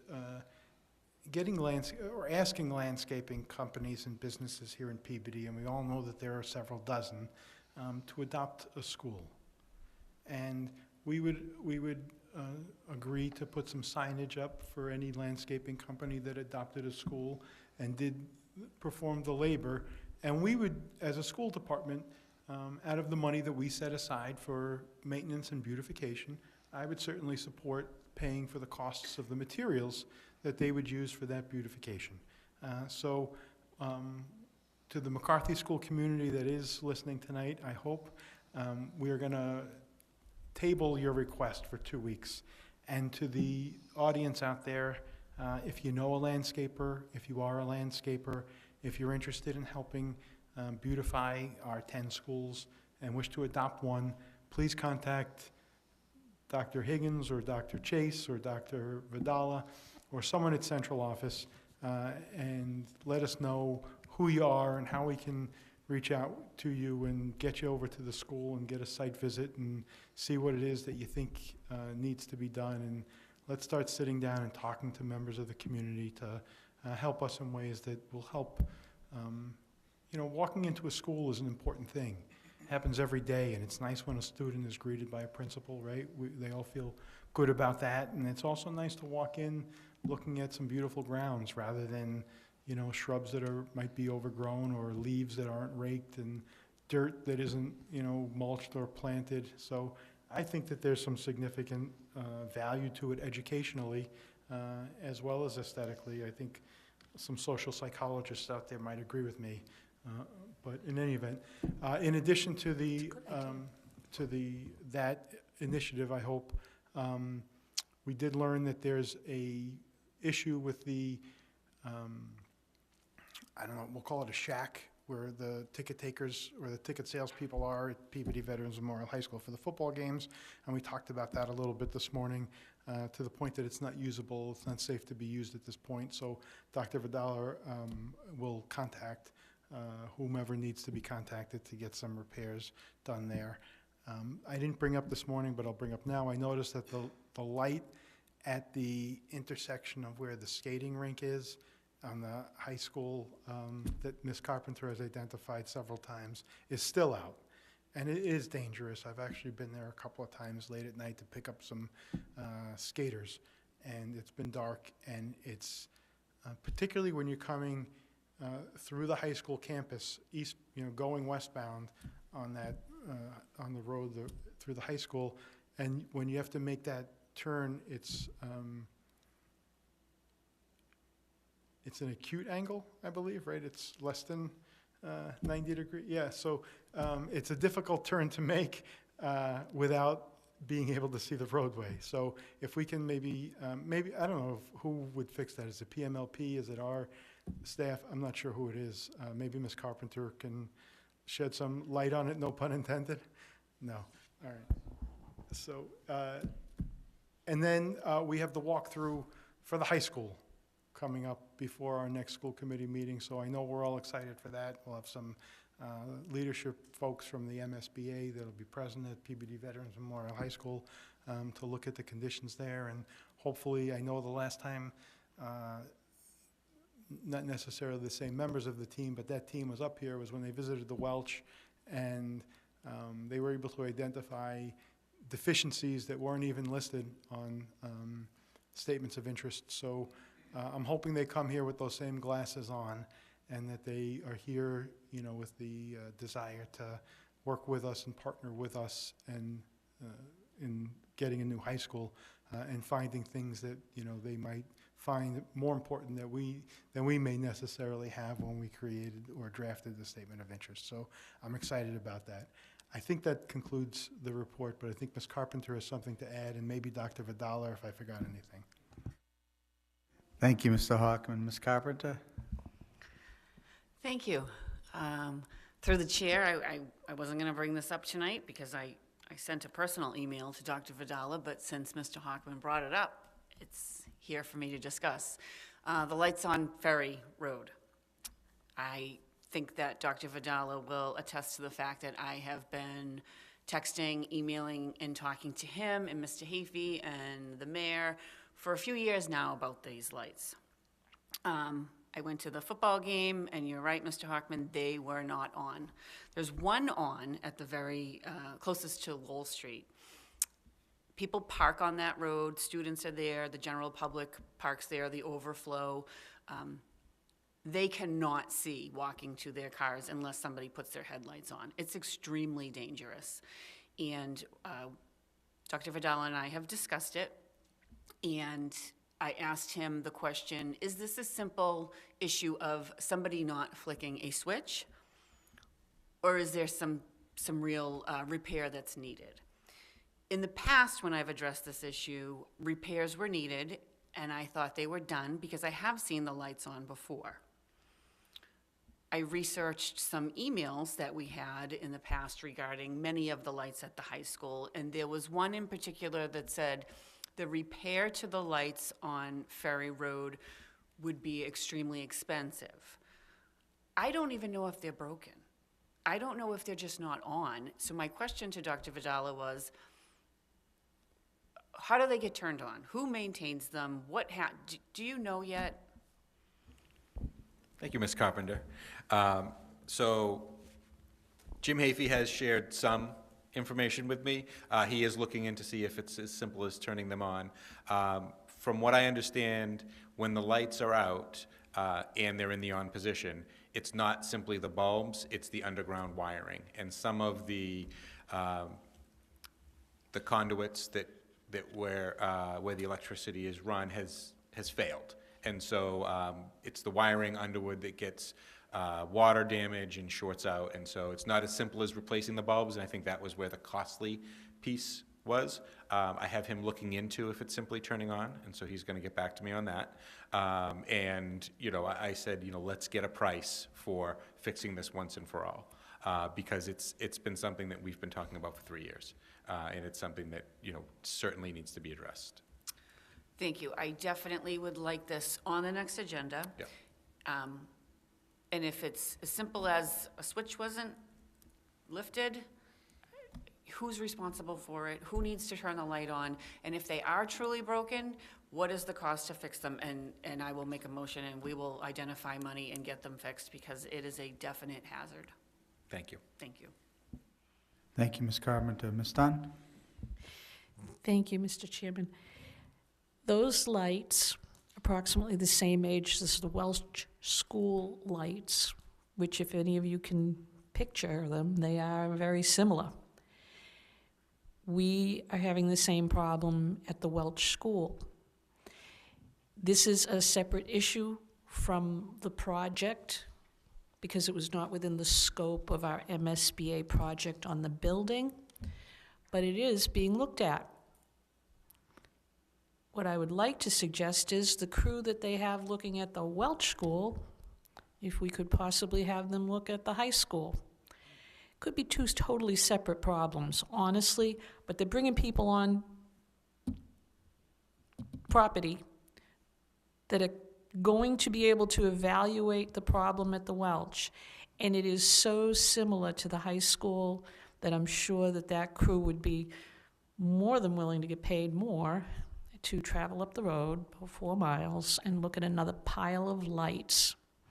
So I don't know if we need a motion to request that, but if we do, I would do so, because it's a timely request, and the work is going on at one of our other properties, and we may as well get it all done now before we really I mean, winter's coming and it's pitch black already when our events are getting out. It is a very dangerous situation, actually, at both schools. Ms. Dunn, I'd love it when you inspire me. I'll make a motion that we have a professional evaluate the lighting at all 10 schools in Peabody preferably within 30 days, so that we can address any deficiencies. And this is one of the reasons that I asked for that $400,000 to be put in our budget, because we're going to come up with problems that exist within the buildings, within the facilities during the course of the year, and this certainly seems to be something that we need to finally address. I mean, whether we get a new high school or not, which we all hope we do, the configuration of the roadway probably isn't going to change. We're going to use existing roadways. The lights, if we have to replace them, are going to be extremely costly. But anyway, that's the motion, and then I can get into some other stuff. And I'm going to second that. Oh, wait a minute. Mrs. Carpenter, I'm going to let you second that. On the motion, anybody? I second. Okay. You heard the motion from Mr. Hockman, seconded by Ms. Carpenter. Roll call vote? Mr. Swanson, Yes. Mr. Hockman, On the historic Hockman-Carpenter motion, I vote yes. Mrs. Carpenter. Yes. I inspired it. Mr. Throw my name Amico. in it. Yes. Mrs. Dunn. Yes. The motion carries. Thank you. Just Way too much good stuff going on. a few quick follow-up things, if I can, not on the motion. If we can, I noticed that the roadway here and I didn't drive it today, I walked it yesterday, so I'm not sure if it was done today, but the portion of the road between the rice field, between the two barriers, the yellow barriers, both on the school side and on the field side, were heavily overgrown, where the rest of the campus doesn't necessarily appear to be. So if we can look into what's going on there and see if we can get that resolved, I'd appreciate that. And I think that's all I got. Thank you, Mr. Hockman. Ms. Dunn? And I don't mean to start anything right now. I really don't.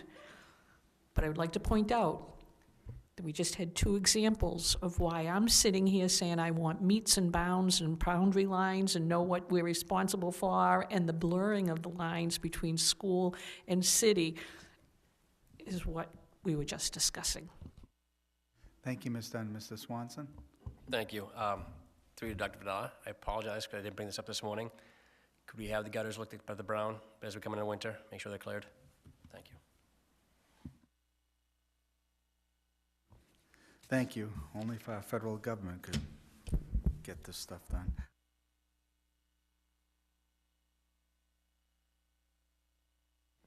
Okay, next is Special Education Parent Advisory Board. We met last Tuesday. It was a great meeting. Thank you to Ms. Crompton and the IEP chairs. It was a great turnout. We had parents show up. We elected new officers for CPAC, so that went well. And we talked a little bit about the IEP process. Our next meeting is Tuesday, October 17th at 6 o'clock at the Higgins. And that is it. Next is liaison to City Council and legislative delegation. Ms. Carpenter? Nothing to report. Okay. Redistricting? Nothing to Stockman? report. Performing arts? Yes, thank you. Talked to Mr. Simmons this week, gave me some great updates for what's going on with the Performing Arts Department. Right now, they're looking for 180 instruments for the use in the 5th grade general music classrooms. So they're sourcing those instruments that we all voted today, put that forward, that program forward. High school stage 1, I can't speak today. Stage 1 Drama Club has cast their production of Mamma Mia, and they're going to be rehearsing right through till November 17th, their opening day. So it's going to be a lot of action going on at the stage within the high school. Peabody Veterans Memorial High School Concert Band, y'all can hear them on Friday night if you guys want to go to the game. They're doing an awesome job, as usual, for supporting and rallying the crowds. They've got a lot of compliments from those out of town about our band, so it's been awesome there. Great experience there. And then we have the chorale group has been performing around the city, actually all the way through summer, and their last performance was in the Italian national anthem in support of Where in the World fundraiser at the Teregian Family YMCA. So they get a lot going on within the spring here, so the fall, sorry. Thank you. Thank you, Mr. Swanson. All right, new business. New kindergarten start date, Mr. Amico? Great, thank you. Through the chair of the committee, this was discussed earlier on with Ms. Dunn, Mr. Olympio, and Mr. Swanson. Were you on that subcommittee? And I thank you guys for taking that up. Before I start, I just want to mention, earlier we had Emily and Paul Delory come before us during public participation to talk about this item. I do want to let everyone know that I do work with Ms. Delory in Revere, and she mentioned that she was an educator, but what she didn't really mention is what kind of an educator. And she's an incredible, talented colleague who has an incredibly challenging caseload of students that she loves. She runs basically the life skills program in the building that I teach in, and it really is amazing at what you do. And as a friend and a colleague, I just want to thank you for all you do. I just wanted to mention that I worked with her, and we are friends, because one morning we were walking into a building, and she had mentioned that her oldest son, was born on September 2nd, and our kindergarten start date was September 1st. And I just looked at her, I just said, and then she mentioned that it was like 12 hours, or whatever it was. I know we were in the hours that he would have been able to come into our buildings. And I got thinking, and I made a call. I contacted Ms. Dunn because she's our quality and standards person, and she's wonderful. And I got thinking about this, and we're here because we want to help people. We're here because that's basically what we do. Not to analyze MCAS scores as much as we have to, and look at those MCAS scores. The best part of our job is when you can help a family, and that is why we're here. And someone had mentioned that the date is September 1st, and something like this comes up every year, and I say, so what? Let's help someone every year. I know we have policies, and I know we have rules, but sometimes, I just think that we need to look at those, and I would offer up the fact that September, and Mr. Laurie mentioned it, September 1st is the cutoff date, but our kindergarten screenings this year weren't till, I think, September 4th, and the start date wasn't until September 8th or 9th. So technically, that student who turns 5 on September 2nd, yes, they missed that September 1st cutoff date, but they're still 5 to get into that screening, and then 5 years old to get into that start date. So again, I get it, and we have policies and we have procedures, but at the end of the day, it's about helping people. And if it's not the Delores this year, it could be the Collins family next year. I don't think we're going to have droves of people coming at us and saying, my kid was born on September 2nd or September. It may be 1 or 2 every year. And if we can help a family 1 or 2 every year with just something that just, life happens, right? If she could, she would have had that kid on September 1st. It just wasn't in the works, right? So I'd like for us to discuss this further and see if we can come to an agreement. I get it. We have policies, we have procedures, but sometimes it's just about helping people and families. Thank you, Mr. Amico. Mr. Hockman? Yeah, quickly, thank you for your passion on this, Joe. Through the chair to Dr. Vidala, it's hypothetical. It's September 27th. A 10-year-old student moves to Peabody, isn't enrolled in school September 1st. It's September 27th. They just move here. They walk into the administrative building, 27 Lowell Street. What do we do? So if they were enrolled in school previously, we look at their transcripts and we enroll them. If they're a SLIFE student from another country or they have limited schooling, we take their age and we try to provide them with an appropriate start date. Thank you. We enroll them. That's what we do. We enroll them. We're a public school system. We take everybody. We don't turn anybody away. So what if this September 2nd boy showed up at wherever his home kindergarten school should be on September 2nd or September 8th, if that's the first day of kindergarten? Why shouldn't we take him? I get that there are policies. I agree with you. You know, Joe, we do have policies, but we're a committee of inclusion, not exclusion, right? We take everybody. We're public school. I agree, it requires further conversation. I'm not suggesting we're going to come up with a solution tonight. I appreciate the parents that are here well in advance, and they're not here in the 11th hour forcing our hand, forcing us to make a decision, which usually turns out bad for the family, right? Because it's hard to change policy, and it needs to be a thoughtful process. But you know, when one of the things this committee does well, and I talked about it earlier, is we talk through the problem when we come up with a solution. We'll come up with a solution. May not be a solution that's satisfactory to the family, but boy, let's try our hardest to get a solution that's satisfactory, okay? So, thanks, Joe. Thanks for bringing it up. Thank you, Mr. Hockman. Ms. Dunn? Thank you, Mr. Chairman. And I want to thank the Delary family, Mr. and Mrs. Delary, for coming and speaking with us. And actually, I want to compliment them. It's been really nice to work with you on this issue, as well as with Mr. Amico. One of the things that I can provide to you, and I did give a little bit to the committee, the subcommittee tonight, was this policy has been in place since 2004, so it's coming up on 20 years. And I remember when that policy was implemented, they had a lot of meetings about the start date, because at the time in Massachusetts, start dates were everywhere. And they are still everywhere across the country. People were hoping that the Department of Education would set a standard date for every community in Massachusetts, and of course DESE didn't. So communities were left to determine their own start date. Here in Peabody, the way they did that was they relied on the teachers and the administrators, and they had numerous meetings with input about how to set a date. And it was a lot of the kindergarten teachers were involved in that. And of course, it came to the school committee, and we were privy to those discussions. They settled on September 1st. And right now, in the state of Massachusetts, there's 278 school districts. 233 have a date of on or before September 1st. There are 45 districts in Massachusetts that have a date after September 1st.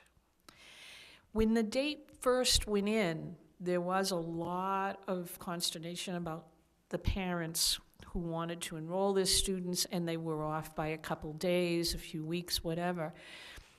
It did eventually settle down, but every couple of years there were people who were in that predicament where they wanted their child to be able to go to kindergarten. They felt they were ready, but we had that date.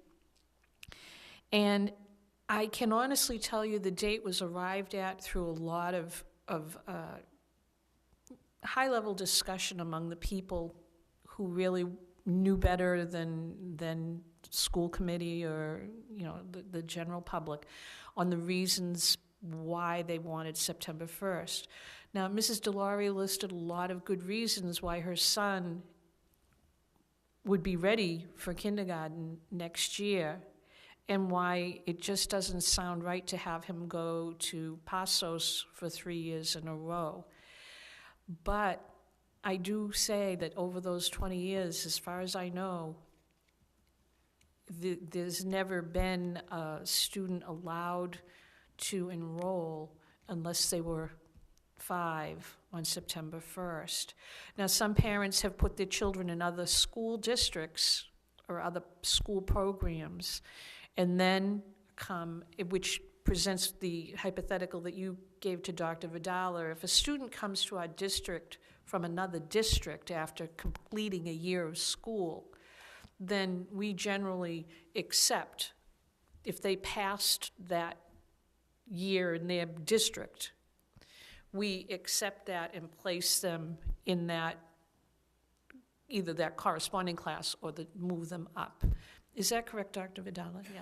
And that, again, is because of people coming from other districts and also coming from other states and, of course, other countries. I think that if we did make any exceptions, you have to have a cutoff. And ours is September 1st, and it doesn't work out for everyone, but for the vast majority of people, that's where it was. I'd also like to bring up something else, and I'm going to throw it out there. It's for future discussion, but we did have a program years ago called developmental kindergarten, and that was for students who were not quite ready for kindergarten, but they were more advanced than preschool. It was kind of in between preschool and kindergarten. It was a wonderful program.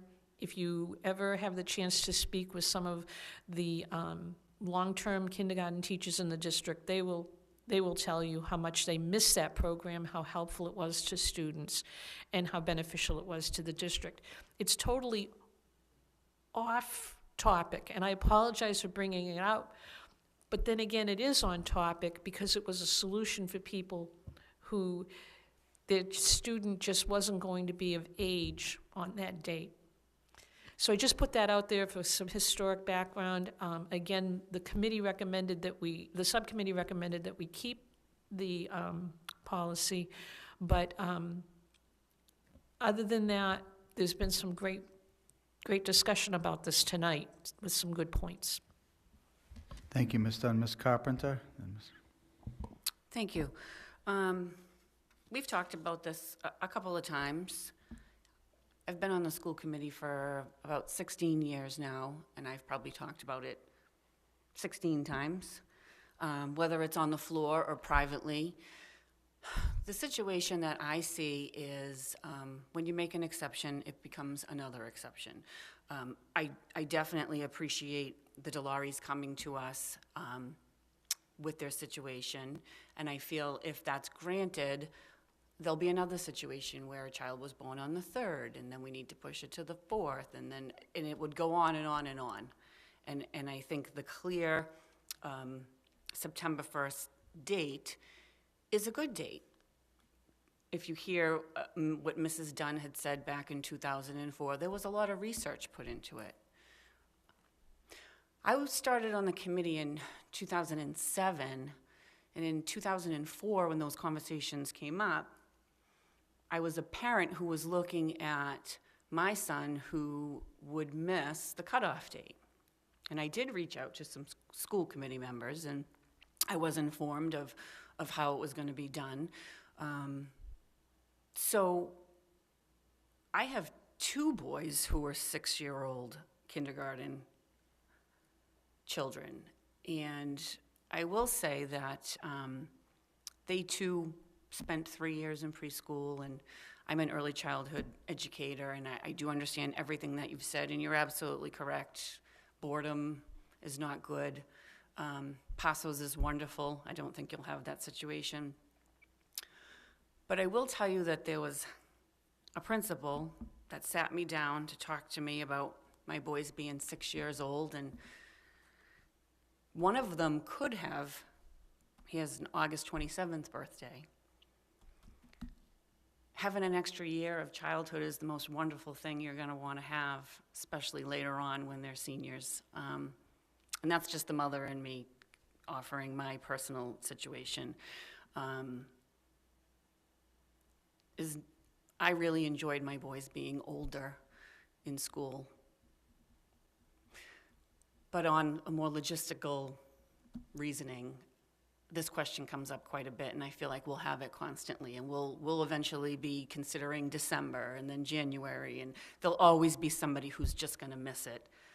So I feel good and I feel confident staying on September 1st, and it's a fair date, and it's been researched. And to the DeLauries, I wish you the best, and I think that everything will be fine, and I'm sorry that I'm not in favor of your request.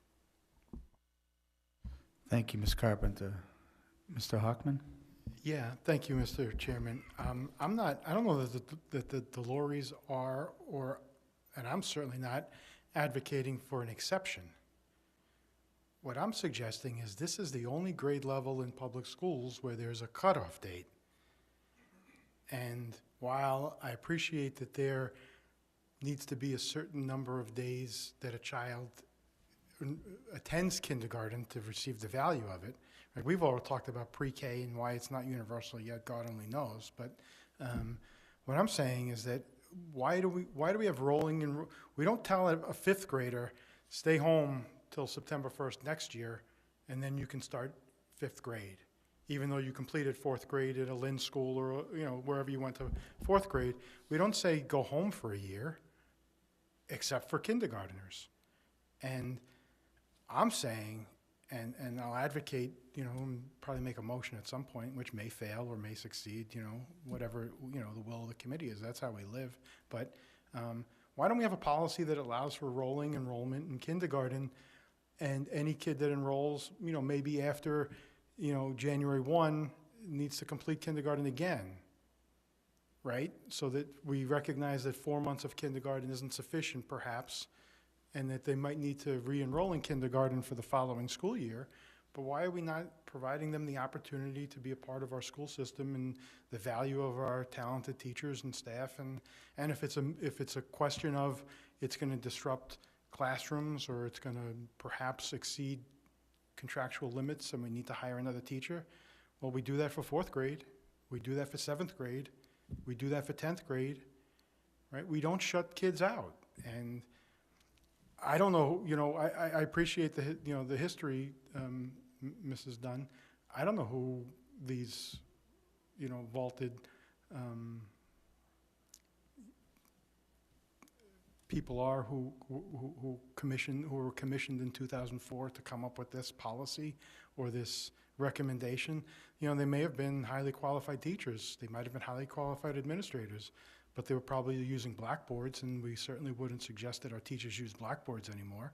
It's 20 years later, right? And there are, is early childhood more advanced than it was in, the turn of the century? Maybe, I don't know, I hope so, all right? I hope there's evolution that takes place on a daily basis, particularly in education.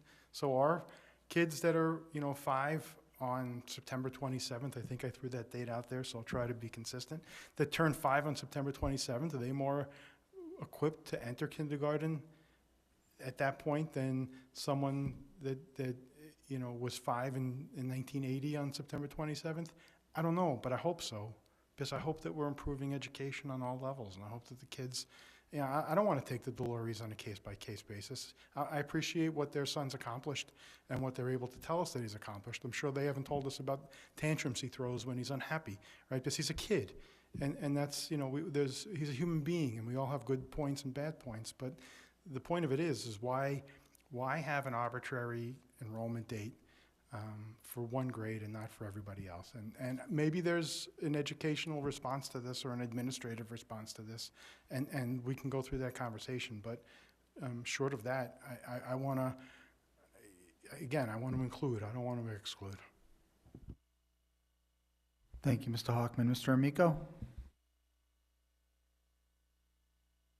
Thank you. Yeah, 2004 was the last time we looked at that. Just because a policy is in place for 20 years doesn't make that it's right or it's right for this time. Smartphones weren't even around in 2004. I'm sure there are a lot of things that weren't around. I think as a school committee, we've always proven that we adapt. We look at items, and we just don't look at something that has just been there forever, and because someone said so in 2004. I'll just throw out a quick, I really don't like hypotheticals, but I'll throw a hypothetical out there. Ms. Delore was in labor on September 1st, and she had twins. She has the first one on September 1st, she has the second one on September 2nd. Good luck to this committee on making that decision. I think we have a little bit more time through the chair, like Mr. Hockman said. They're not coming to us in mid-July or August. This is a family, a professional educator who knows her kid, who could probably test her kid on all the dynamics of learning and more so than any of us could. and she knows her kid better than anyone. You know, whenever you go to the doctor, you know, your friends always tell you, always advocate for your kid. Whenever you're in school, always advocate for your kid. Here we have parents advocating for their kid, and we're sitting on a policy that's 20 years old. I think we can discuss this further as a committee and maybe come to some kind of a solution. And it's not just the Delores. Like I said, it could be and if it happens every year, so be it. This is what we do.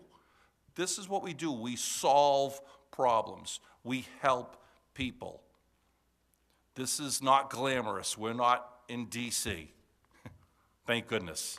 You know, we get things done here. This is Peabody. We were the first district out of COVID.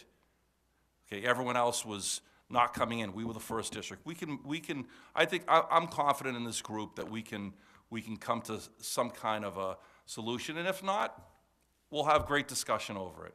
Thank you. Thank you, Mr. Amico. Ms. Dunn? Thank you, Mr. Chairman.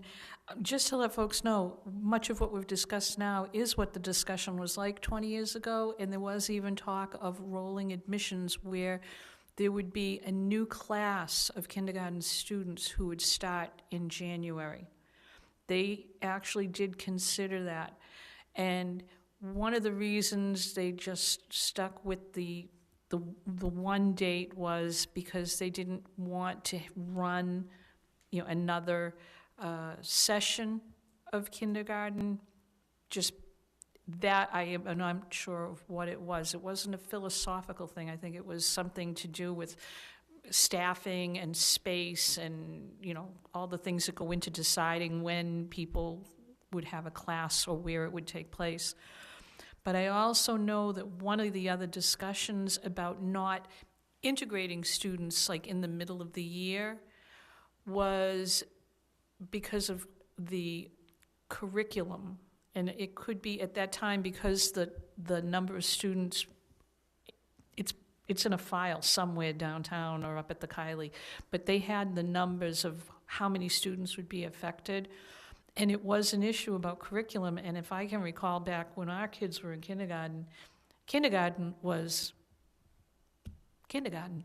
And right now, I'm just going to say, kindergarten is really more like first grade when you think about the actual learning that goes on in kindergarten and the requirements that go into it. So I know that those issues were discussed back then, and I don't know if it's time to, to change what we do here or to, like I've said, that developmental kindergarten was a wonderful program. We also had another one called K1, where students had gone to kindergarten and they were heavily prepared for first grade so that they could go into it. All of that data is somewhere in the district, and it would be probably interesting to look at and formulate if you did go in to explore it, but I also feel that right now the recommendation from the subcommittee was to keep the policy in place, so I'm going to make a motion to that effect that it will stay in place for this year. So moved. Second. Heard the motion by Ms. Dunn, seconded by Ms. Carpenter. Further discussion? Yep. Mr. Swanson? Through you to Ms. Dunn, is that to keep the policy in place for the I have to do my math in my head, 24, 25 school year? I would say keep it in place for this year. If this committee so decides to investigate changing the date, I could see that happening as well. But for now, I would say to keep the policy in place for this year. For school year 2023-24? Yes. So just a clarifying question, kindergarten registration is in March typically. So I think, does this vote pertain to March's registration, or does it pertain, because we have already started the school year, so we've already implemented the policy this year. So I don't know if you want to vote on March's enrollment, or if we want to wait and have further discussion. Why don't I withdraw that question and we can see which way people would like to proceed? I really would like the input of Dr. Vidala and Dr. Chase, the medical firm sitting at that table, doctor, with input from our kindergarten and early childhood department, because there was a lot of discussion, there was a lot of research that went into it, and it was solid.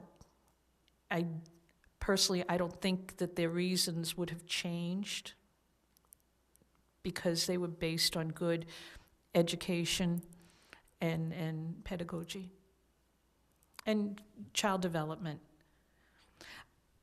I'd also like to mention, occasionally we will have students that come into this district and people notice how far advanced they are, and a recommendation is made to move a child ahead. That is a different situation, and I have seen that happen over the years, and that is always a possibility. It's a very significant difference with a child who's that far advanced, but all the doors aren't completely closed, and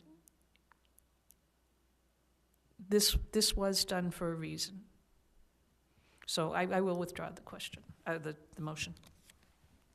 Swanson? Thank you. To the committee, I am on the quality subcommittee, and I'm in agreement with keeping the policy in place for this school year, but I will leave the door open for a review. As I said to Ms. Dunn at the committee, is I want the facts. I want to understand 20 years later, things have changed, our education has changed, the way students are learning has changed. So if it's time for us to adjust the date, I'm open to that conversation. But on the flip side of that, if and when we set that date, that is our date. I feel strongly about, we set a date that has to be met. So I'm open to review the date, but in the fact that when that date is set, it's our date to meet. Unfortunately, in some instances, and I apologize to the Delores, is hours do matter, and it's hard. I get it. It's not lost on me in that, but I'd like to have this conversation so that the Delores can make a decision before the next school year, before March. I said we get this thing moving, and I do agree with Ms. Dunn. It's for information from you as the administrators, as well as our kindergarten staff that was 20 years ago part of this conversation. Get their input as well. See what has changed over 20 years, and we make an educated decision about this as well. Thank you, Mr. Swanson. Mr. Hockman? Yeah, so can we put this on our October 24th agenda and invite Ms. Charist and the kindergarten team to, whoever she deems is appropriate to come with her to sit before us, and we can flesh out this conversation. Hopefully 30 days is enough time for the administrative team and the kindergarten team to put together some information for us. Thank you, Mr. Hockman. All right. Okay, great discussion. The next item is additional funding to our schools. Mr. Amico? Sure. Through the chair to the committee, very quickly, I just wanted to, and the mayor isn't here, I wanted to thank him for over the years. Pre-COVID, before we got ESSER money, we had some dire budget seasons, and time and time again, we saved programs, we saved teaching jobs, we saved reading specialists, we saved programs, we renovated the auditorium at the high school, we renovated the gymnasium at the high school. So I just wanted to thank him for that, but also to ask Dr. Vidal if there's any additional funding that you think of that is coming down the pike here, because as Mr. Hockman has mentioned, we do have some deficiencies in some of our buildings, and we need to build our programs, and sometimes you just feel like there isn't enough money. We're all pinching, and it just feels like we don't have enough money sometimes to help our teachers, help our kids. So I know you're a great advocate of doing that, so I just wanted to throw that your way as well. Thank you. Thank you, Mr. Amico. Yep. Thank you, Mr. Amico. I mean, I think, I'm always an advocate for additional funding for the schools. Very grateful for the mayor for every budget season that we've had, we come with a number, and it seems to be voted as a higher number than the original proposal, because the mayor tends to find some money at the 11th hour, which has been much appreciated. And we'll continue to work with our team to identify grant money and additional funding. But I do feel very grateful that we have a supportive mayor and city council that has continued to appropriate a little bit of extra money to get us over the hump each year. So I do appreciate that, and we'll continue to advocate for as much funding as we can. Thank you, Dr. Vidal. Mr. Hockman? Yeah, before I make a motion to adjourn, it's something I meant to bring up earlier, and sorry to keep you for a few more minutes, but I think it's important for important reasons. As we all know, we have a tremendous amount of refugees that have been placed in hotels here in Peabody.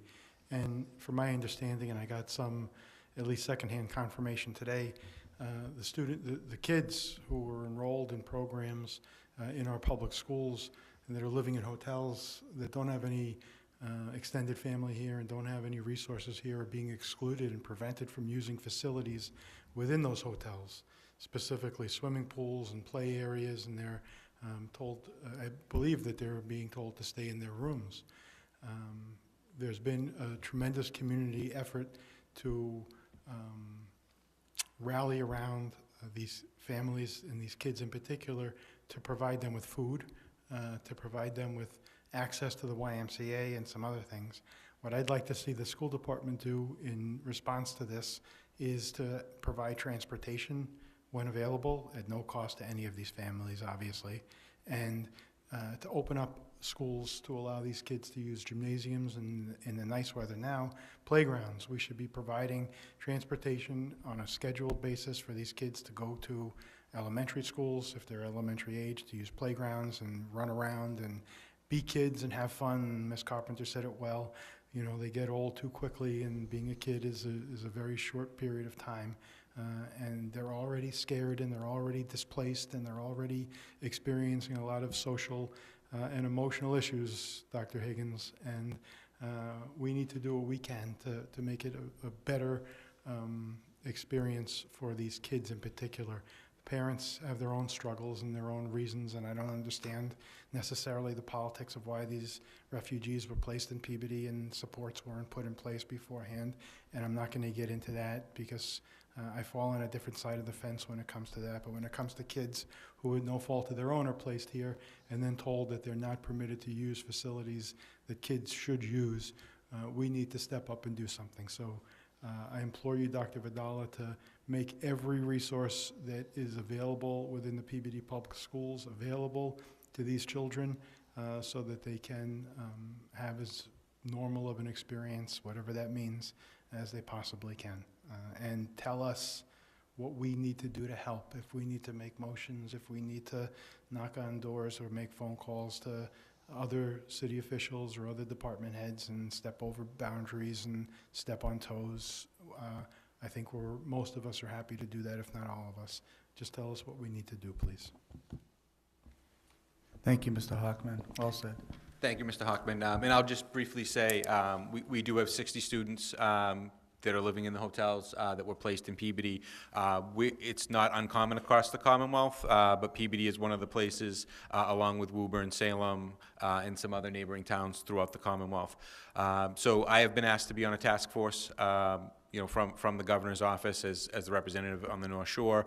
Steve Reich is also on the task force representing Salem. We have the Woburn superintendent, Shrewsbury, and then a number of other places. So we're meeting, our first meeting is tomorrow, so we will get some more information. But we have talked with Dave Gravel from Peabody Education Foundation about starting a citywide committee, including the YMCA, NASCAP, and a number of other organizations that will be joining together to provide some wraparound services, and much of what Mr. Hockman has said. There is some funding available for us that we will be able to utilize, so transportation will not be an issue funding-wise. We just have to make sure that we have the human capacity to be able to do it. So I will definitely provide additional information as we get there, and I can, as early as tomorrow, provide an update on what they're doing at the state level. But we have some plans to be meeting very soon to be providing social opportunities for our students, and at the same time opening up classrooms to have English classes for the parents, financial literacy classes, and other wraparound support. So I know this is something that you are all very interested in, and it's something that we'll continue to discuss as we get more information. So thank you. Thank you, Dr. Vidala. Motion to adjourn. Second? Second by Mr. Amico. Thank you for a great meeting. Items will be reported in the next agenda, normal course of business. Thank you. Good night.